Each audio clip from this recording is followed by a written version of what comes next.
Puji Tuhan, selamat malam buat semua teman-teman, dimanapun Anda berada.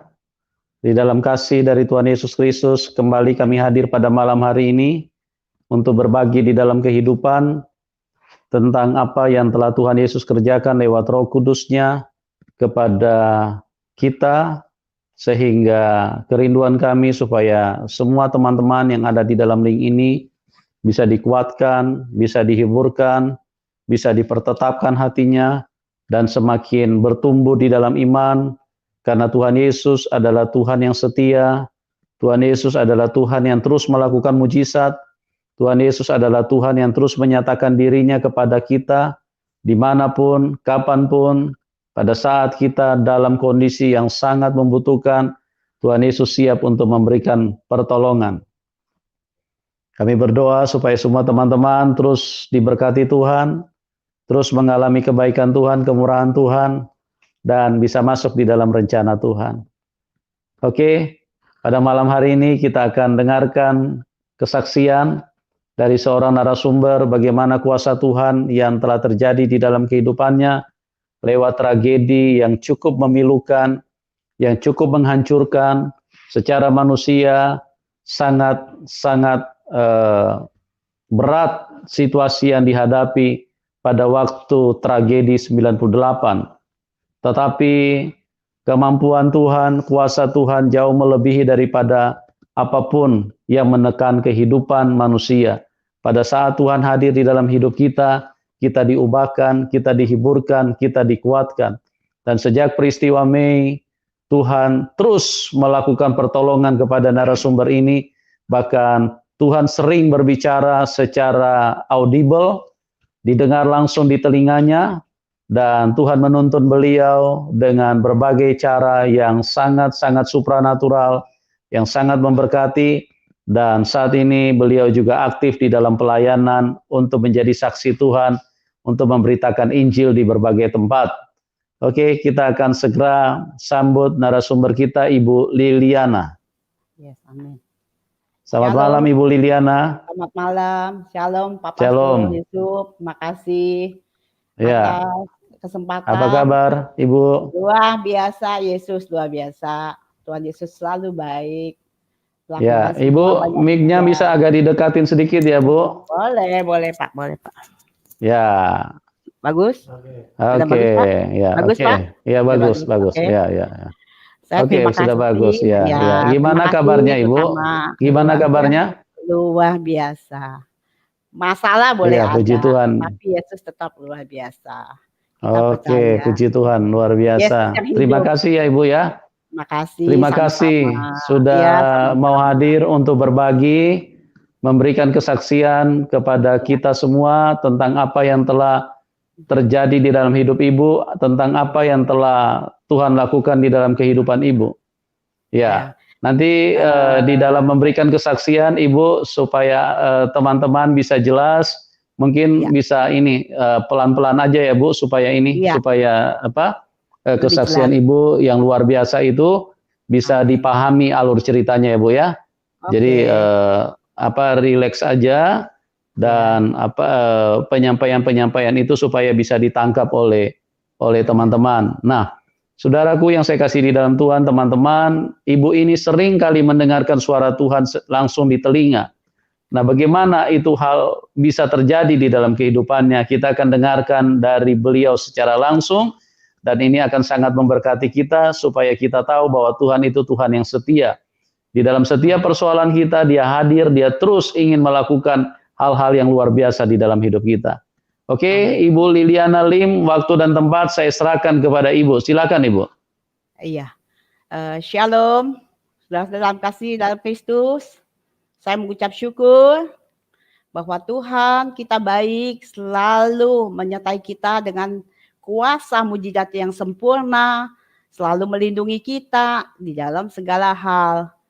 Dengan ini kesaksian saya, biarlah menjadi saksi untuk dunia mengenal bahwa Yesus itu adalah Tuhan yang hidup. Pencipta langit dan bumi adalah Yesus Kristus yang sampai sekarang kekal selamanya. Terima kasih Pastor Yusuf. Saya percaya, saya kesaksian di sini bukan atas kemauan saya, karena selama COVID ini saya sempat kena COVID. Saya belum perkenalkan diri saya ya, Pak. Sorry. Shalom, nama saya Ibu Liliana Lim, dipanggil nama kecil saya Liyin. Pada saat 98 terjadi tragedi, nama saya Ibu Liliana Lim, saya usia 60 ke atas. Saya punya suami married tahun 75, punya anak 2, dan rumah tangga saya pisah 86. Jadi sesudah itu saya menjadi single father. Saya mencari uang untuk menafkahi anak saya 2. Selanjutnya saya juga bisnis home industry dengan orang tua, sampai terakhir saya yang teruskan usaha itu. Ternyata tahun 98 itu terjadi tragedi. Terjadi tragedi itu secara manusia saat seperti yang terjadi saat ini. Saya dibikin nol sama Tuhan. Saya secara manusia tidak mungkinlah saya ada hari ini. Itu karena Tuhan. Anak saya angus di mall. Dibakar, mallnya anak saya ada di dalam. Kejadian itu 3 hari kemudian saya datang ke Cipto Mangunkusumo yang di Salemba, di Senen. Saya menemukan anak saya di kamar mayat. Sesudah itu saya sudah masuk, mayat segitu banyaknya, ratusan saya lihat, yang masih kelihatan manusia, yang hamil, yang matinya pakai seragam, yang ada yang angus total. Seperti anak saya, bagaimana saya bisa kenal gitu dengan anak saya seperti ini gitu, angus seperti itu. Saya sampai melangkahin mayat gitu. Sesudah itu saya keluar, saya tidak sanggup dengan melihat mayat itu, saya nggak sanggup, tapi saya nggak pingsan, saya duduk di depan. Begitu saya duduk di depan parkiran, saya bingung dengan lakukan apa gitu. Bagaimana cara mengenalkan mayat itu? Waktu saya duduk di situ, saya mendengar suara Tuhan. Mendengar suara Tuhan, Tuhan bilang, anakku, jangan kamu menangis, jangan kamu sesalkan. Semua anakmu itu adalah kepunyaanku. Aku hanya menitipkan kepada kamu. Kamu nangis darah pun anak itu tidak akan kembali. Karena itu adalah rencana Tuhan. Saya harus kuat, kata Tuhan. Secara logika ya nggak mungkin lah gitu. Ya tapi saya mengenal Tuhannya ya mengenal Tuhan yang tidak baik, masih judi, masih dugem, masih jalan dengan suami orang gitu. Saya harus telanjangkan iblis di sini. Tapi Tuhan tuh baik gitu. Dengan kejadian anak ini, saya untuk dibawa ke dalam surga, saya harus menerima dia dengan benar, menuju keselamatan. Keselamatan itu tidak bisa main-main berarti. Sesudah itu saya cari anak saya. Tuhan bicara segitu, oke. Udah saya dengar itu, saya juga nggak gitu paham gitu. Oh itu suara Tuhan gitu. Saya masuk ke dalam, saya ikat pakai sapu tangan dengan minyak angin, dengan baunya kayak gitu. Saya masuk, saya cari. Saya bilang dengan penjaga itu, Pak, tolong ya anak saya 3 hari tidak pulang, Pak. Mayat yang dari Glodok itu, anak saya ada di Glodok. Yang mana ya Pak? Oh ini Bu, ada yang 11 orang meninggal dari Glodok, dia bilang. Kalau yang ini bagian sini dari Jogja, Ibu cari aja di situ katanya. Begitu saya cari di situ, betul itu ketemu. Anak kakak saya dengan anak saya itu samaan, kelasnya samaan, dan sama temennya 2 gitu. Sesudah itu ya saya ketemu angus gosong gitu, kepalanya pecah terbelah 2, otaknya saya kelihatan. Dan iganya itu nusuk keluar, minyaknya di dalamnya kelihatan, kakinya patah, angus deh gitu. Di situ saya cuma nangis gitu. Yang lain orang selalu pingsan, pingsan. Begitu lihat nyata, pingsan gitu. Nah si penjaga itu tidak langsung percaya kepada saya. Ibu berdasarkan apa? Ini ibu mengakui anak ibu, dia bilang gitu. Pak, ini Pak, anak saya itu pakai celana ini yang masih ada sisa-sisa celananya. Dan saya mengenali celananya dia dan bajunya dia masih ada sisa kuning warnanya. Oh ya, kalau ibu yakin, oke minta KTP fotokopi. Ya udah, saya telepon rumah sakit. Bagaimana untuk jenazah ini untuk dibakar gitu. Terus akhirnya di Husada tidak bisa terima. Saya itu waktu tinggal di daerah kota. Akhirnya dibawa ke Atmajaya. Di situ ya sempat didoain dengan cara tradisi saya yang lama. Dulu saya baptis pecik ya dengan cara itu. Saya belum mengenal Tuhan yang benar, saya mengikuti aja apa yang saya ikuti. Nyatanya di situ udah saya dengar suara Tuhan, dengan kejadian itu kayak beberapa hari kemudian anak saya kamasi, saya sudah pulang dengan ekonomi saya yang hancur, saya utang bank dengan 80 juta jaminan rumah saya harus bayar dalam 1 bulan bunga dengan 60%. Bagaimana mungkin setara manusia kita bisa membayarnya. Nah, sesudah itu saya ketemu dengan satu teman saya. Dia pernah layanin saya, tapi nggak pernah kena gitu. Saya bawa saya ke gereja, sering kali berapa tahun dia bawa saya ke gereja, Natalan apa, ya Natalan datang, ya entar hilang lagi gitu. Itu saya masih jalan dengan suami orang, saya berdua-dua aja gitu. Saya hidupnya dulu merasa happy, uang banyak, jadi nggak peduli gitu. Saya hebat gitu, saya keras, saya kayak batu, saya egois, saya temperamen gitu. Soalnya ya gue banyak uang, gue berkuasa, di rumah pun saya berkuasa, dari kecil pun saya jadi keluarga saya 7 orang itu saya yang anak kelima dan keenam adik saya perempuan semua laki semua. Jadi saya laki itu semua kalah dengan saya. Saya paling hebat. Saya anggap dulu seperti itu, belum mengenal Tuhan yang benar gitu. Selanjutnya anak saya udah beres, ketemu kawan saya telepon dia mau meritin anaknya di Borobudur, dia undang saya, teman-teman bisnis saya. Saya bilang, "Oke, saya nggak bisa datang, saya lagi berduka cita," saya bilang gitu. Akhirnya dia bilang, "Oh gitu ya, oh iya udah nggak apa-apa, nanti saya ketemu kamu ya, beberapa hari lagi saya sudah selesai." Dia ketemu saya dibawa ke puncak. Soalnya buat ke puncak, saya dibawa ke Yasmin. Yasmin dan gereja, itu waktu orang udah banyak yang stres, banyak yang bunuh diri, banyak yang apa. Dolar dari 2.500 jadi 16.000 apa 17.000 gitu. Nyatanya udah saya pergi ke Yasmin, itu ibadah saya. Sudahnya hidup di villa, dia punya villa. Ibadah, sesudah ibadah itu satu pendeta itu udah pujian, udah firman, terakhir ada pengurapan. Begitu ada pengurapan, saya di agama yang dulu saya nggak ngerti, meskipun Kristen saya nggak ngerti gitu. Nyatanya, oh ya, dia bilang, udah banyak yang maju, terakhir dia bilang, ada lagi, saya masih diam, saya udah nangis terus, udah ada jamahan Roh Kudus di situ. Saya nangis terus, apa yang saya lakukan saya nggak tahu, saya bisa cuma nangis aja. Sesudah dia bilang begini, dia angkat, tolong ada satu ibu, dia bilang, yang anaknya meninggal laki-laki, satu-satunya dia bilang, tolong maju ke depan, dia bilang gitu. Ya udah, saya kayak robot jalan, nangis, ingusnya udah ini air mata, kayaknya udah nggak tahu malu lagi lah, udah kayak nggak bisa kuasai diri saya udah nggak pikir saya siapa, saya harus malu, saya nggak peduli, udah saya terus di situ saya pelepasan. Kalau nggak saya dipegang 5 orang, wah saya teriak, saya nangis, saya jatuh gitu. Itu saya baru tahu saat ini bahwa itu pelayanan saya seperti itu sekarang. Nggak tahu, oh saya dirasuk pribadi saya ada 2, ada roh yang lain menguasai saya gitu. Roh judi, ya termasuk roh jina juga kalau dilihat kayak gitu ya roh jina juga, kayak egois, mau menang sendiri gitu, berkuasa ya seperti itu. Nah di situ udah dilepasin, tapi itu nggak tuntas gitu. Terus abis nginep di puncak itu satu hari, itu hari besoknya saya dibawa lagi ke Bandung, diketemukan lagi satu hamba Tuhan. Hamba Tuhan ini di calling, dia bilang, "Lu jangan bilang hamba Tuhan ya, kalau bilang hamba Tuhan dia nggak mau," dia bilang. "Soalnya dia keras," katanya. "Udah kita makan aja, kita ngobrol-ngobrol biasa aja," katanya gitu. Kata teman saya nih, ya udah saya nggak dibilang itu ketemu hamba Tuhan, enggak. Ngobrol-ngobrol berapa orang itu di antara mereka di restoran begitu makan, terus pendetanya bilang gini, "Kamu orangnya baik," dia bilang. "Terus kamu kan jalan sama suami orang."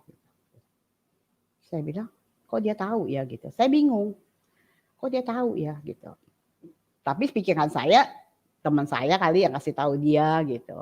Nyatanya udah saya nggak peduli dah. "Dia mah hatimu keras ya," dia bilang. Terus dia bilang, kamu belum kenal Tuhan kan? Saya bilang, saya udah kenal Tuhan. Belum, katanya Tuhan gak kenal kamu. Dia bilang, kayak presiden, semua orang kenal presiden. Dia bilang gitu. Tapi kan kamu gak kenal sama presiden secara pribadi. Siapa yang gak kenal presiden? Dia bilang gitu. Oh, saya mikir ilustrasi dia, oh iya juga ya. Terus dia bilang, kamu tahu gak katanya? Tuhan mau pakai kamu luar biasa. Dia bilang, mana mungkin. Pak, Bapak tahu gak saya? Kan Bapak udah bilang, saya jalan sama suami orang, saya judi, ya. Saya mau dipakai Tuhan. Aduh Pak, bullshit lah Pak, gak mungkin. Saya bilang gitu. Kamu jangan main-main. Kamu keras ya, kamu batu ya. Mana mungkin Pak, orang berdosa mau dipakai Tuhan. Terus dia bilang, Tuhan datang kepada orang yang sakit. Bukan kepada orang yang baik-baik, kata dia. Wah, berarti saya sakit ya. Itu roh kamu yang sakit. Roh yang di dalam kamu itu sakit. Dia bilang. Terus ada gitu, dia ngomong begitu. Kamu baik, kamu banyak tolong orang. Kamu berani korban. Kamu orangnya berani. Dia bilang gitu. Tapi kasihan katanya kamu. Semua aniaya kamu. Semua udah orang yang ditolong. Malah kemplang kepala kamu katanya. Kok dia tahu semua? Saya senang kuam ya. Itu waktu saya senang. Pergi-pergi orang kayak gitu saya senang. Saya hebat, tapi saya nggak percaya diri gitu.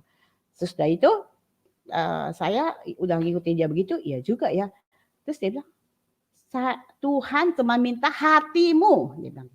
Terus saya harus lakukan apa Pak? Saya udah nangis tuh, udah nangis. Tuhan cuma minta hatimu, buka pintu hatimu. Dia bilang. Kalau Tuhan sudah ketuk hari ini, kalau kamu nggak bisa buka pintu hatimu, tidak ada kesempatan lagi. Gitu. Ini waktunya Tuhan. Gitu. Kaget saya.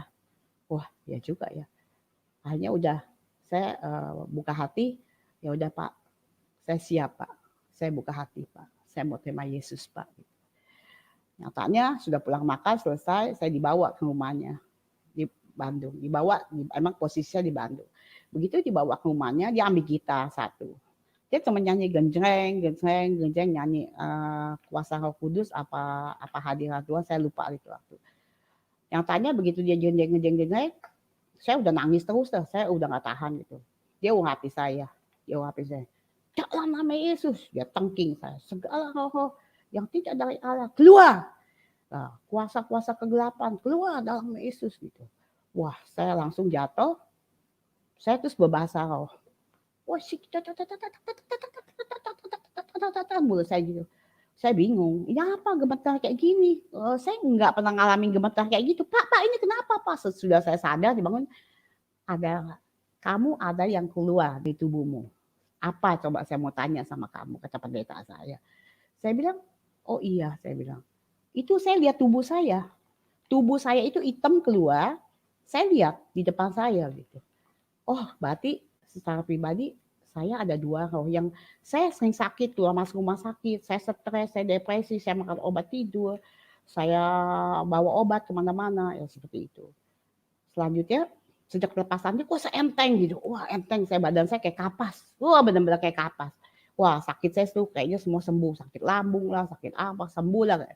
Langsung bukan sembuh mainan, beneran sembuh gitu. Pak, ini kenapa nih Pak mulut saya begini Pak? Gimana Pak? Stopin dong Pak, Pak. Ya nggak bisa lah saya stopin. Itu kamu mau dipakai Tuhan luar biasa. Kamu diberi otoritas, kuasa, kamu usir setan nanti dia bilang gitu.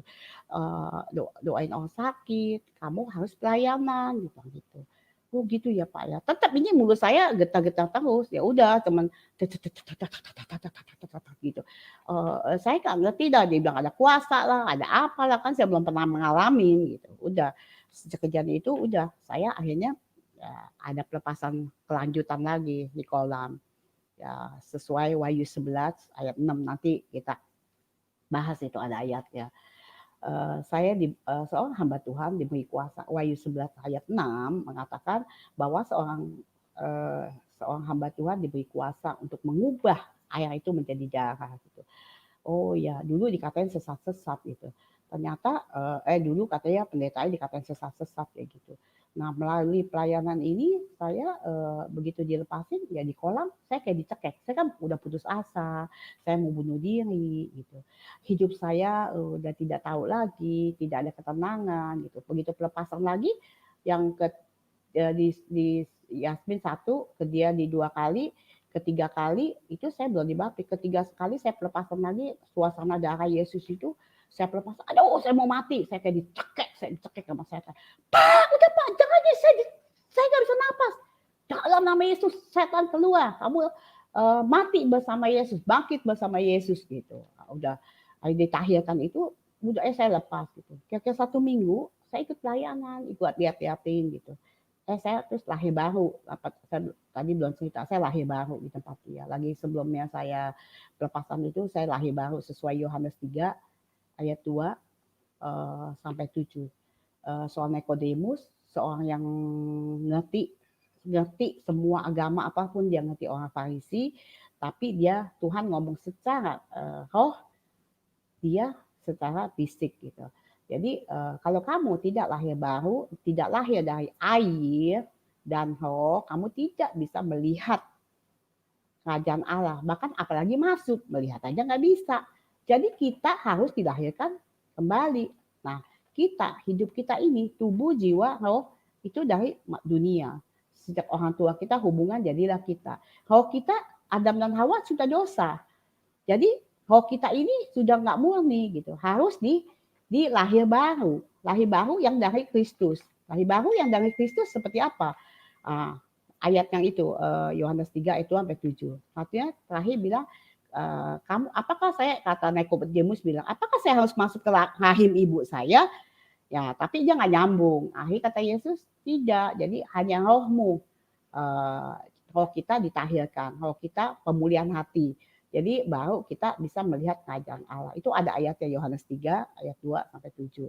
Nah, udah gitu sudah itu wah udah saya setiap hari firman Tuhan. Saya dipanggil kesaksian di gereja-gereja, di mana-mana. Begitu saya turun kesaksian, ibu-ibu nangis peluk saya. Wah, ibu hebat ya, ibu dahsyat ya. Oh, saya nggak hebat bu, Tuhan yang dahsyat bu. Ya tetap saya nangis gitu. Nggak mungkin saya nggak nangis. Saya ingat lah memori itu tetap masih ada di pikiran saya. Ya saya diberkati, saya kembalikan doa berkat itu untuk kembalikan di pelayanan di gereja. Karena saya dapatnya gratis dari Tuhan, saya harus ceritakan kebaikan Tuhan, yang Tuhan sudah mulai pulihkan saya. Secara manusia ya saya nggak mungkin. Saya sebetulnya udah nggak ada ini hari. Kalau saya lihat, saya mau mati berapa kali. Di rumah sakit saya mau mati berapa kali. Tapi itu Tuhan tuh luar biasa. Gitu. Dia selalu makanya dia bisa berkata-kata pada saya. Sesudah saya itu 2 minggu kemudian ada pelayanan lagi, saya mulai ikut gitu. Saya Jakarta Bandung, Bandung Jakarta, bawa saya setir sendiri. Wah mati-matian. Saya udah nggak takut mati dah pokoknya. Nyatanya sampai mobil 1 pelayanan saya bilang Tuhan nggak cukup nih usaha saya kan mesti butuh mobil. Sampai Tuhan juga kasih saya mobil tuh waktu. Jadi Tuhan bilang kamu turun ke kolam. Saya nggak bisa apa-apa Tuhan. Bagaimana saya bisa turun ke kolam? Turun, kamu turun. Saya ngomong sama gembala saya, Pak, kok saya dengar suara Tuhan? Saya disuruh turun ke kolam, Pak. Saya suruh melayanin, Pak. Kan saya nggak bisa apa-apa, Pak, gitu. Bagaimana saya mesti melayanin orang nggak jelas ya? Saya firman pun saya belum bisa. Dari agama yang dulu kan firman kan saya nggak pernah baca. 15 tahun ya itu firman masih aja. Nggak ngerti, nggak ada haus dan lapar. Begitu saya ditahirkan saya haus dan lapar. Setiap pagi berjam-jam sampai siang, sampai makan saya lupa. Saya firman, saya kupas. Saya beli Alkitab berkelimpahan, saya belajar dari situ ayat ke ayat, ayat ke ayat. Di situ saya dipimpin Roh Kudus. Selanjutnya dari situ saya bisa sesudah saya pelayanan itu terus Tuhan saya punya utang kan sama bank. Bagaimana untuk utang saya? Nah, ini saya kembali ke utang saya. Utang saya kan bagaimana saya dengan pelayanan gitu. Gimana untuk situasi Indonesia itu waktu lumpuh, bisnis lumpuh. Saya bisnis tuh nggak bisa gitu, lumpuh. Saya terus bilang pas habis sudah saya dipulihkan, saya berdoa sama nyanyi haleluya. Haleluya, haleluya, haleluya, haleluya.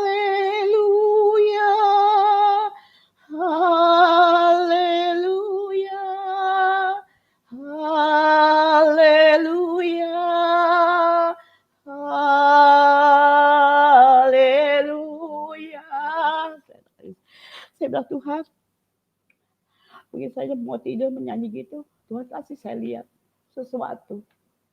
Teman saya yang punya utang saya sekian tahun, tidak pernah saya lihat lagi, tidak pernah saya tagih lagi. Orangnya dimanapun saya tidak tahu.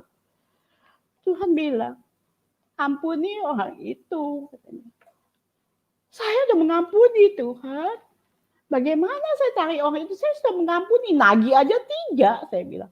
Tuhan bilang, belum katanya. Kamu jangan dusta, kata Tuhan. Saya bingung.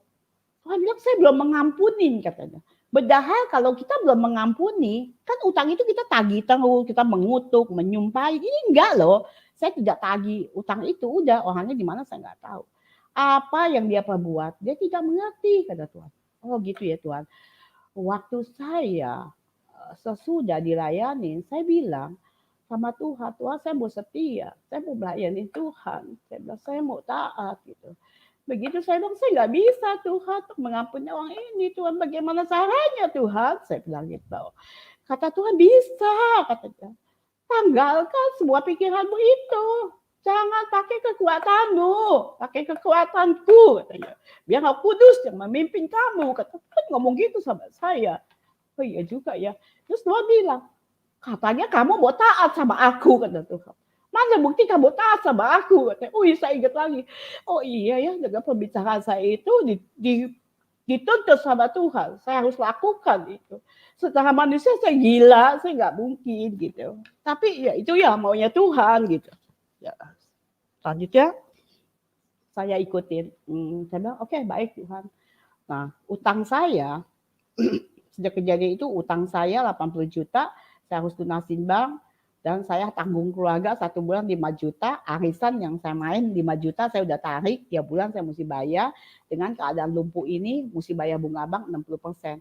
Secara logika tidak mungkin gila iya mau putus asa, mau bunuh diri udah pasti. Aset saya nggak ada yang saya buat bayar gitu. Nah dari situ Tuhan sudah ngomong yang tadi lanjut itu, saya masalah utang saya udah catetin pengeluaran saya berapa. Tuhan bilang itu kecil, tidak ada seujung kuku. Dia bilang kamu tenang aja. Kata Tuhan bilang, Tuhan ngomong enak aja, tenang aja. Buat saya ya nggak tenang lah. Bagaimana keadaan lumpuh, semua tidak bergerak, usaha bisnis semua tidak bergerak, maupun yang bangkrut juga banyak. Dengan apa rumah saya mau disita Tuhan, saya bilang gitu. Ya Tuhan, dia bilang kamu tidak percaya, percaya aja dia bilang. Aku akan lakukan. Kamu anak raja. Aku akan bukakan 3 langit untuk kamu, katanya dia bilang. Kamu anakku. Warisan yang dari surga, aku akan curahkan kepada kamu. Kaget saya. Wah, syok. Ya Tuhan, ampuni saya, Tuhan. Saya tidak mengerti yang sebenarnya apa yang harus saya lakukan. Ya, Tuhan ngomong kayak gitu, tanggalkan pikiranmu selama memakai logikamu, kuasaku tidak akan bekerja. Mujizatku tidak akan terjadi. Yang Tuhan bicara dengan saya seperti itu. Oh iya luar biasa ya Tuhan ya. Ya udah berjalannya waktu saya mencari orang ini. Dengan siapa? Roh Kudus yang mimpin saya. Saya cari teman saya yang dekat masih ada hubungan sama dia, bawa saya ke rumah saudaranya.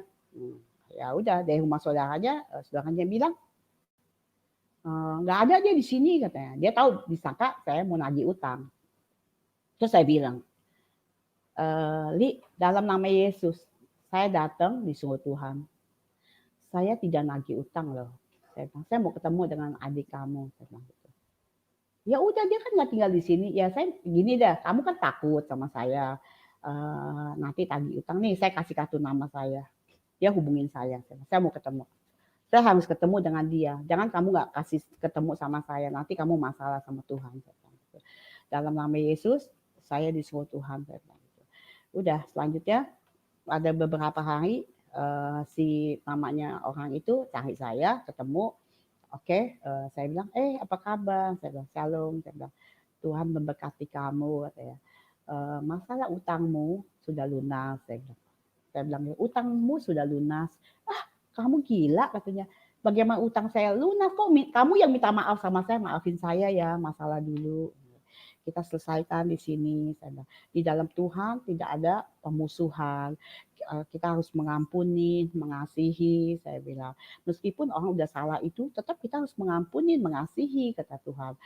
Aduh, lu udah gila kali ya. Dia bilang, saya gila. Dia, mana ada sih, dia bilang, orang seperti kamu. Katanya, ya Tuhan gue yang ngajarin gue seperti itu. Saya bilang, ngomongnya kan gue lu sama dia. Ya udah, saya ajak makan steak dia di Gajah Mada di Gendi gitu. Terus dia juga nangis, saya peluk, saya bilang Tuhan mengasihi kamu, Tuhan sayang kamu, saya bilang gitu. Saya sampai bilang Tuhan sayang kamu, dia nangis. Begitu terima kasih, saya bilang udahlah, kamu bertobatlah, kamu jangan main judi lah. Saya juga judi sama dia, main apa judi apa tuh togel Singapura, Senin, Kamis, Sabtu, Minggu itu nggak berhenti saya gitu.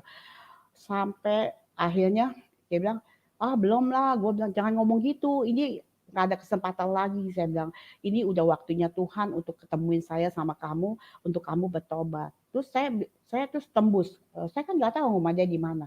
Terus saya bilang, di rumah lu ada patung ini ya, ada patung yang putih begini. Wah dia kaget, dia bilang, kok lu tahu? Dia bilang gitu.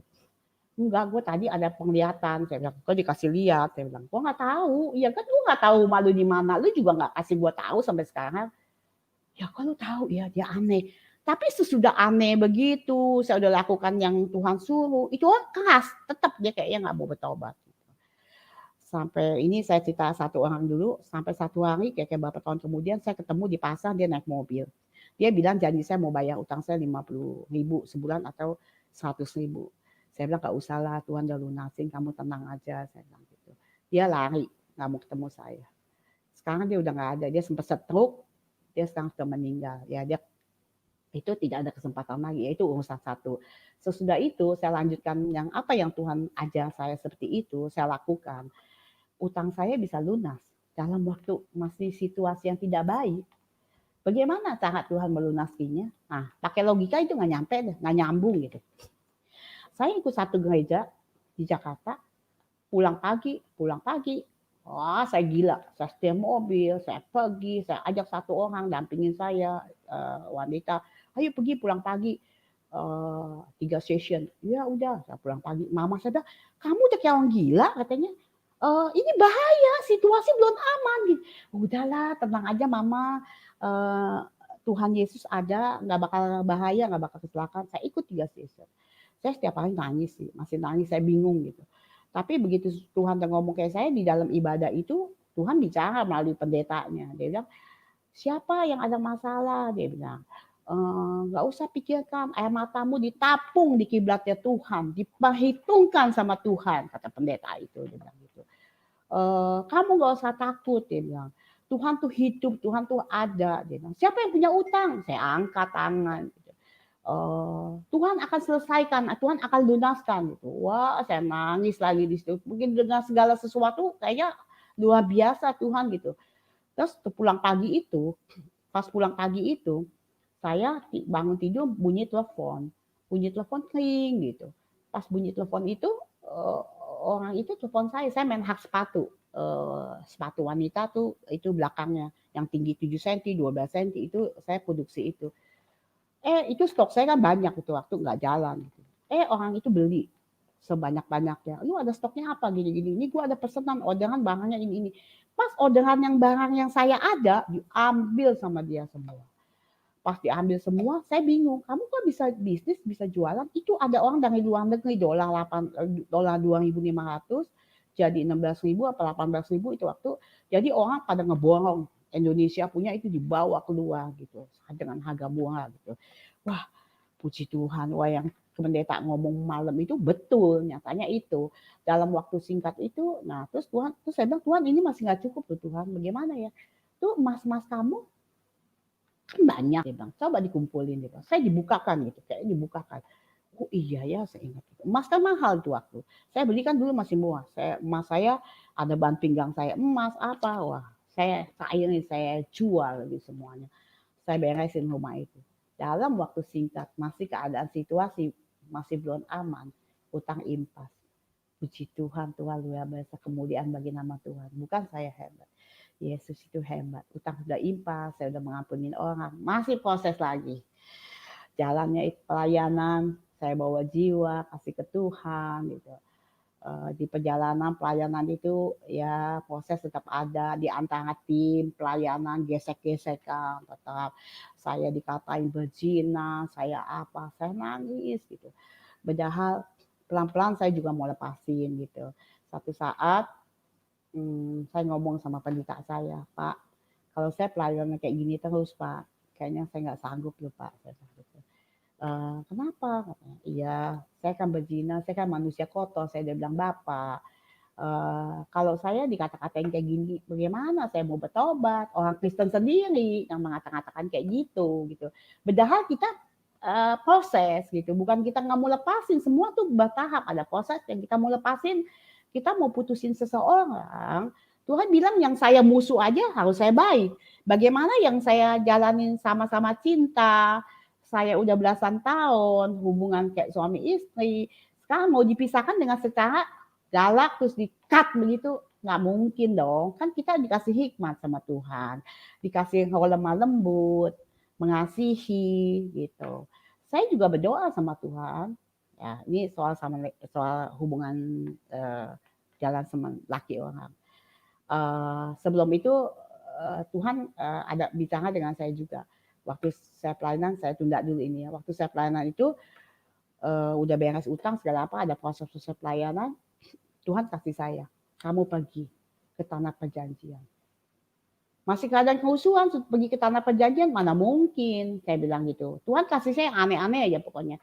Yang secara manusia tidak mungkin bisa dilakukan. Tapi Tuhan di dalam Yesus itu mungkin. Dia Tuhan uji saya lagi. Dia bilang, kamu, saya bilang, mana mungkin uangnya pas udah proses itu kan uangnya kan nggak ada. Saya bilang gitu. Mana mungkin dalam kehusuan ini. Terus Tuhan bilang gini, Tuhan bilang gini, kamu jangan pakai otak kamu. Pergi kamu ke tanah perjanjian. Oke. Terus okein. Oke Tuhan, saya bilang. Kalau Tuhan izinkan saya ke tanah perjanjian, turunkan dolar US dari surga. Saya angkat tangan, saya minta sama Tuhan. Tuhan yang hidup, Tuhan kaya, Tuhan mau wariskan saya, turunkan berkat itu pada saya. Gitu. Ada satu hari, udah betul, usaha saya diproses tuh, wah luar biasa. Orderan saya berlipat-lipat ganda. Di situ saya kumpulin US, saya masukin satu bank yang dolar kembali dengan dolar, tidak dengan rupiah gitu. Ternyata satu hari saya udah kumpulin kita 5.000. Waktu dolar berapa ya? 16.000 apa. Jadi prinsipnya saya dolar mau 20.000 kayak, dolar mau 25.000 kayak, tetap saya bisa berangkat. Karena saya mau taat. Karena saya jadi Tuhan yang mau taat. Saya tidak itu, saya taat. Saya kasih ke bank, uang itu saya tidak pernah saya kutik, saya tidak pernah mau ambil. Suatu saat saya setahun lebih saya nggak pergi-pergi. Saya lihat tuh di TV itu apa Israel lagi perang gitu sama Palestina. Syucu gitu. Saya mana mungkin pergi gitu. Satu hari saya jam 6 sore nonton liputan 6 di SCTI kalau nggak salah di kamar saya. Terus Tuhan datang pada saya. Anakku, dia bilang, kenapa kamu tidak pergi ke tanah perjanjian yang aku sudah suruh kamu? Di sana ada susu dan madu. Ya Tuhan, ampuni aku Tuhan, aku takut mati Tuhan. Itu lihat aja nuklir kayak gitu Tuhan, lagi perang mana mungkin. Nggak bisa masuk ke Palestina, kan ada tempat Tuhan di sana juga kan. Nggak lengkap, saya maunya lengkap, saya bilang gitu. Tuhan bilang, kamu lakukan, dia bilang gitu. Aku sudah berkati kamu, dia bilang gitu. Iya sih Tuhan, berkata ada Tuhan, saya bilang gitu. Saya tidak pakai Tuhan, saya bilang. Tuhan bilang, saya terus kepenuhan, kebasok. Oh ya terus saya kayak kesurupan di kamar. Saya sadar, orang yang kepenuhan Roh Kudus itu sadar. Apapun terus itu saya ponakan saya ngintip saya, kenapa nih? Terus dia ngintip tapi dia nggak banyak masuk. Dia tahu saya bisa suatu waktu tuh saya bisa kepenuhan sampai luber gitu harapan Tuhan gitu. Akhirnya Tuhan suruh saya tetap pergi. Terus Tuhan suruh saya pergi, Tuhan bilang gini, US kamu dan paspor kamu bawa ke satu travel, ya dia bilang. Dia tunjuk travelnya. Oke. Saya bilang Gilbert aja sama si Yuda Mailawong aja Tuhan pulang Tuhan sampai sana nggak bisa lengkap Tuhan, nggak bisa masuk ke Palestina. Dia bilang, kamu tidak akan mati, kamu pasti bisa. Kamu pasti bisa masuk ke sana. Ya udah, Tuhan ngomong gitu. Kamu gak usah takut mati. Aku menyertaimu. Aku di depan. Kamu gak usah takut. Kamu gak akan mati. Oh ya udah Tuhan. Udah, saya DP 500 US bawa ke travel dan paspor. Si travel bingung sama saya. Bu, saya kasih tahu loh Bu katanya. Ini belum tentu berangkat loh Bu. Gak mungkin berangkat Bu. Dia bilang gitu. Saya bilang, panggil siapa tahu itu waktu namanya. Saya bilang, ya saya sih gini, saya disuruh Tuhan untuk ke travel ini dan saya suruh kasih 500 US, pergi nggak pergi urusan saya bilang. Yang penting saya lakukan ini, saya bilang gitu. Tapi nanti kalau nggak pergi uangnya dipulangin ya, dua lagi dipulangin. Iyalah, saya udah nggak mau tahu, udah saya nggak lihat-lihat lagi gitu. Tuhan suruh gitu, saya lakukan aja gitu. Sudah saya lakukan itu dalam waktu singkat, betul. Satu pendeta itu cuma bawa 27 orang, satu bus gitu. Saya berangkat. Itu waktu Palestina lagi perang, betul lagi perang. Sampai di sana, udah pergi, doa segala apa, udah jalan ke jalan. Iya kan, nggak bisa masuk kan Tuhan. Saya bilang ke Palestina kan Tuhan nggak percaya sih. Buktinya dijaga tuh, lihat tuh semua tuh. Saya bilang gitu. Wah, serem deh ke sana serem gitu. Gak usah takut, dia bilang kamu tenang aja katanya. Nah di situ akhirnya pendetanya ada doa itu, doa berantai, pegangan tangan, berdoa berantai, saling doa. Akhirnya dari intelijen Israel telepon, besok kita bisa masuk ke Palestina katanya gitu. Luar biasa. Oh iya Tuhan. Wah saya minta maafin saya ya Tuhan. Ya benar Tuhan. Saya bisa masuk ke Palestina. Waktu masuk ke Palestina tas semua nggak boleh bawa, handphone nggak boleh bawa, taruh di bus gitu. Akhirnya kita dikawal, masuk ke terowongan gitu. Wah lewatnya cuma satu, lewat bus ditinggal. Itu makanan orang Yahudi, itu kontainernya itu berapa antri. Jadi kita ke Palestina masuk tuh dikawal. Sampai Palestina kita udah dikasih tahu harus begini. Ya udah, syarat-syaratnya apa. Wah di Palestina itu serem. Orang itu saking susahnya hidup. Kita pegang barangnya aja, nanya aja, galakan dia. Harus beli gitu. Jadi dipaksa harus beli gitu. Sampai seperti itu. Ya kita mohon negara kita jangan seperti itulah. Ya kita doalah. Serem deh. Pokoknya saya takut ya. Sampai ke Sinai juga. Jadi selanjutnya udah ke Israel itu. Sampai di Israel saya udah ucap syukur sama Tuhan. Saya bilang Tuhan, ada gak saya bisa berangkat lagi Tuhan, ke berapa kali terserah Tuhan lah saya bilang gitu. Saya serahkan pada Tuhan. Saya cuma bilang ada kedua kali gak? Tuhan ada kata Tuhan. Oh iya Tuhan. Tahun 2002 saya berangkat ke Israel. 2004 saya dapat uang lagi US 4.000 US dari teman saya. Kita berangkat ke Israel juga. Gue udah berangkat, udah lu tenang aja nih 4.000. Itu bukan uang tenaga saya. Itu 4.000 saya berangkat lagi tahun 2004. Jadi 2 tahun kemudian itu saya berangkat lagi. Luar biasa Yesus kan. Makanya dari situ saya berangkat lagi gitu. Apa yang Tuhan ucapkan pada saya pasti berangkat lagi, benar. Tuhan janjinya tidak pernah meleset. Tuhan janjinya tidak pernah bohong. Di atas ya dan amin. Apa yang Tuhan sampaikan, kita hanya taat aja, lakukan aja. Apakah dengan kejadian itu saya tidak ada masalah? Selesai ikut Tuhan enak terus? Tidak. Hati-hati, tetap proses itu ada gitu. Nah, dari pelayanan itu ada gesekan. Firman Tuhan bilang, manusia digesek oleh manusia. Besi digesek oleh besi. Ya seperti itu. Jadi kita selalu konteksnya ke ayat aja. Firman Tuhan ini ya dan amin. Ini pasti. Ini tidak pernah bohong. Ada semua di sini. Saya mau ngomong apa, ada di sini. Gitu. Nah, selanjutnya ya udah saya berjalan pelayanan ke 80 kali. Saya bertobat 98 sampai tahun 2020 kemarin udah agak lama saya sempat tidak pelayanan karena Tuhan pertemukan saya dari pelayanan itu. Teman saya bawa saudaranya dari luar kota, dari Jawa Timur, bawa orang ke Bandung dilayanin. Sesudah itu sudah dilayanin, orang ini dari Jawa Timur itu keadaannya, situasinya ekonomi, rumah tangga gitu. Sampai dia mau bunuh diri gitu. Akhirnya dengan pelayanan kita ini dia dipulihkan. Nah, dipulihkan, sesudah dipulihkan dia terakhir nempel dekat sama saya gitu. Saya bilang, kok kamu dekat sama saya? Saya bilang, kan yang bawa kamu bukan saya. Enggak lah, dia bilang gitu. Saya mau dilayanin sama kamu. Akhirnya ya saya seolah-olah jadi mentornya dia lah gitu.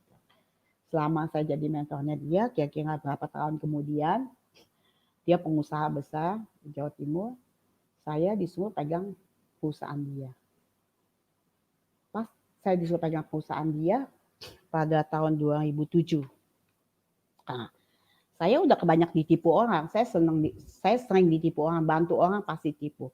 Maupun dari agama yang lain, agama seberang, maupun agama Buddha, maupun agama Kristen, maupun pendeta. Itu susah. Tidak kita bisa percaya, tetap manusia, punya kelemahan. Tapi Tuhan tetap pelihara saya. Melalui orang ini saya layanin. Ada satu hari dia udah pulih, mulai pulih, anaknya semua gitu, dilayani sekeluarga. Satu hari tahun 2007 dia banyak perusahaan di Jakarta yang masalah gitu. Banyak masalah itu saya disuruh pegang perusahaan dia gitu. Dia bilang, kamu pegang perusahaan saya ya di Jakarta, di jalan ini gitu. Ah, kamu tahu gak saya sekolahnya SD loh. Saya SD kelas 3, kelas 4 saya bilang. So melayanin pegang kantor pembukuan gitu. Mana bisa saya, nggak mungkin. Udahlah, dia bilang, saya percaya sama kamu. Dia bilang, kamu pasti bisa. Dia bilang, kamu dari mana tahu saya bisa? Saya bilang gitu. Saya yakin, dia bilang, gini dah katanya. Kamu cari satu orang, S1, dia bilang gitu. Oh iya, ada ponakan saya bilang gitu. Dia mau keluar dari satu perusahaan. Ya udah, saya kan nggak bisa laptop. Saya kan jadul gitu. Akhirnya udah saya doa. Tuhan, ini firman-Mu ya dan amin, berkuasa Tuhan. Apakah aku harus kerja di perusahaan ibu ini Tuhan? Kalau emang Tuhan izinkan, bukakan ayatnya Tuhan. Sampaikan ayatnya Tuhan. Untuk aku bisa lakukan itu. Saya tidak akan jangan mempermalukan nama Tuhan. Saya takut. Tuhan kasih saya ayat Daniel. Daniel 1, kalau saya ayat 20. Tuhan bilang, di situ saya dapatnya, di situ bacaannya saya nanti ayatnya boleh dibahas.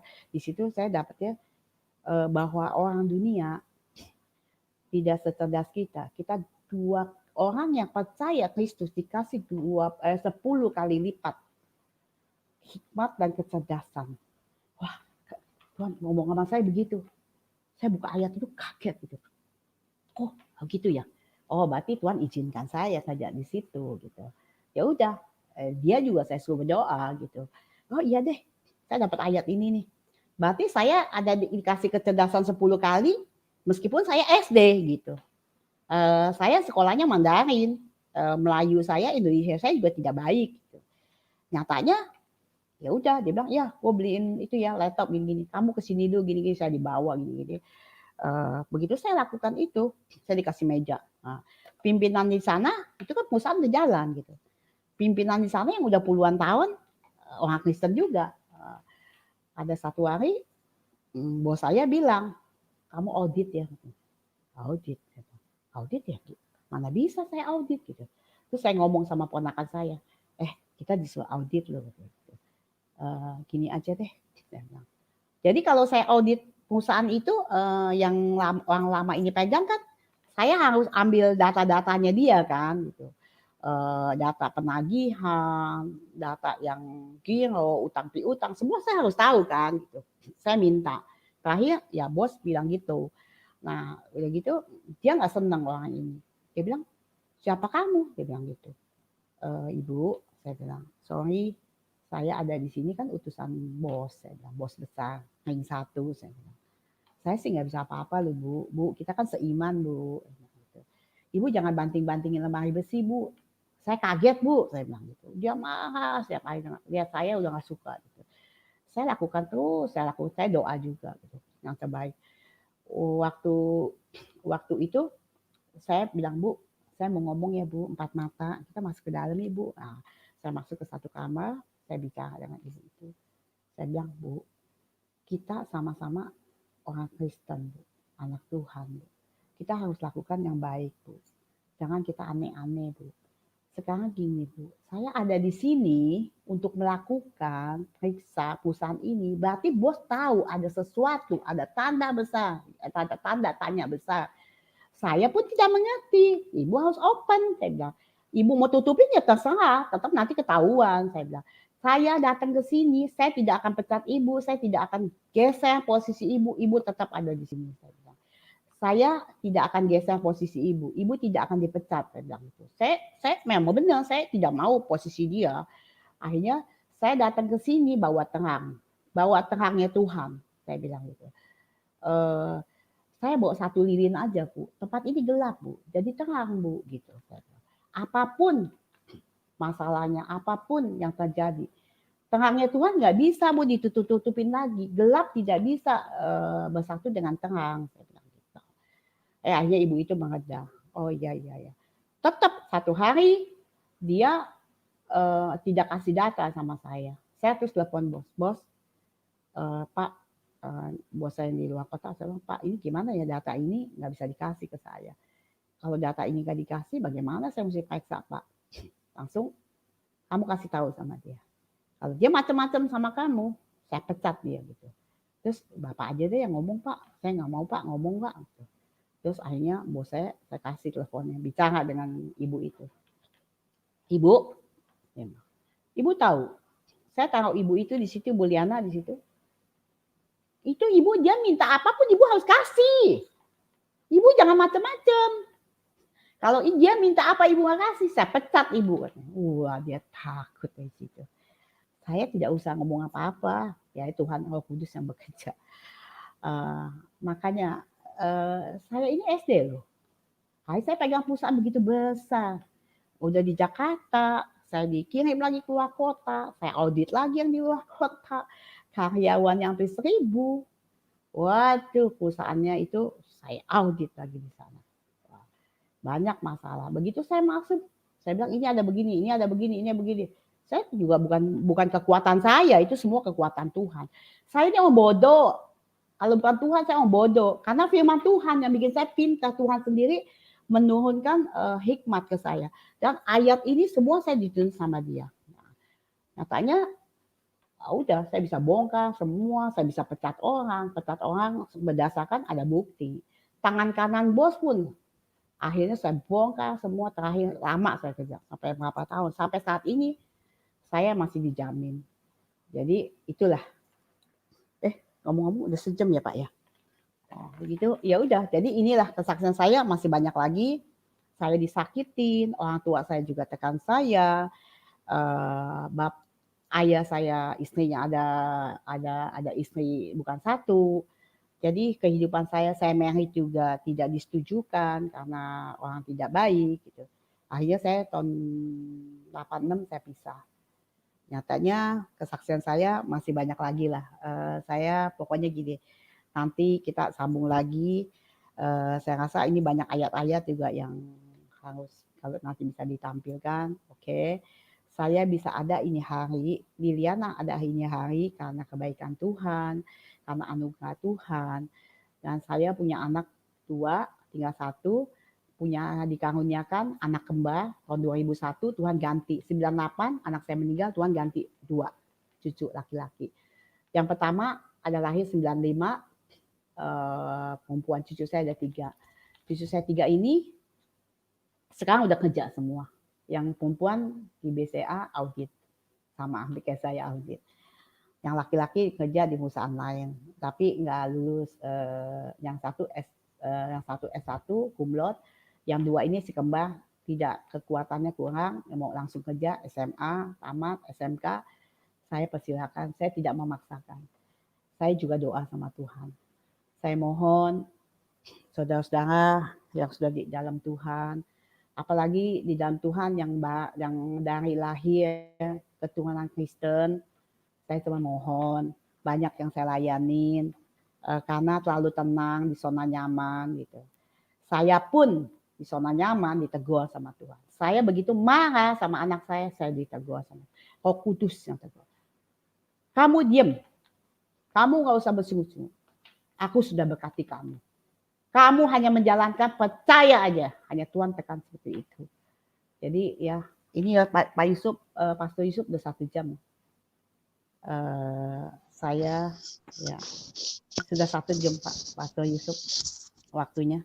Ya. Banyak kesaksian saya. Haleluya. Banyak suara Tuhan yang saya dengar. Oke. Ya. Ibu. Ya. Oke, Ibu mau tampilkan ayat-ayat sebelum kita ini lanjut.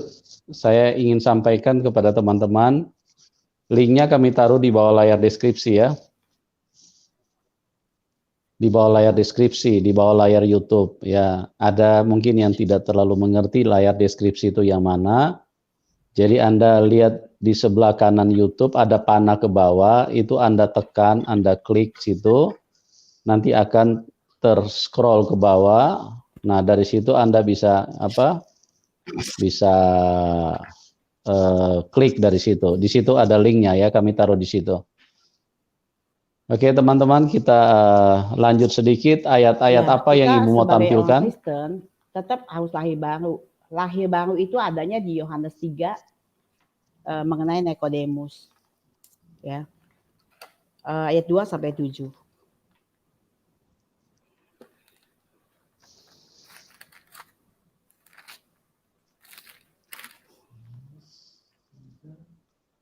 Yohanes 3 ayat 2 sampai 7. Dengan Nikodemus itu, Pak. Ayat 2 sampai 7. Ya. Ini sudah oke. Siapa yang mau baca? Ibu mau baca apa saya baca? Oke. Ia datang pada waktu malam kepada Tuhan Yesus dan berkata, "Rabi, kami tahu bahwa Engkau datang sebagai guru yang diutus Allah, sebab tidak ada seorang pun yang dapat mengadakan tanda-tanda yang Engkau adakan itu, jika Allah tidak menyertainya." Tuhan Yesus menjawab, katanya, "Aku berkata kepadamu, sesungguhnya jika seorang tidak dilahirkan kembali, ia tidak dapat melihat kerajaan Allah." Kata Nikodemus kepadanya, "Bagaimana mungkin seorang dilahirkan kalau ia sudah tua? Dapatkah ia masuk kembali ke dalam rahim ibunya dan dilahirkan lagi?" Jawab Tuhan Yesus,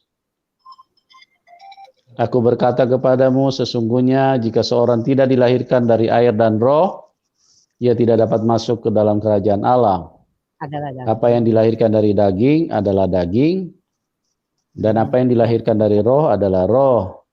Jangan kau heran karena aku berkata kepadamu, kamu harus dilahirkan kembali." Jadi apa arti ayat ini? Makanya kita orang Kristen harus tetap lahir kembali.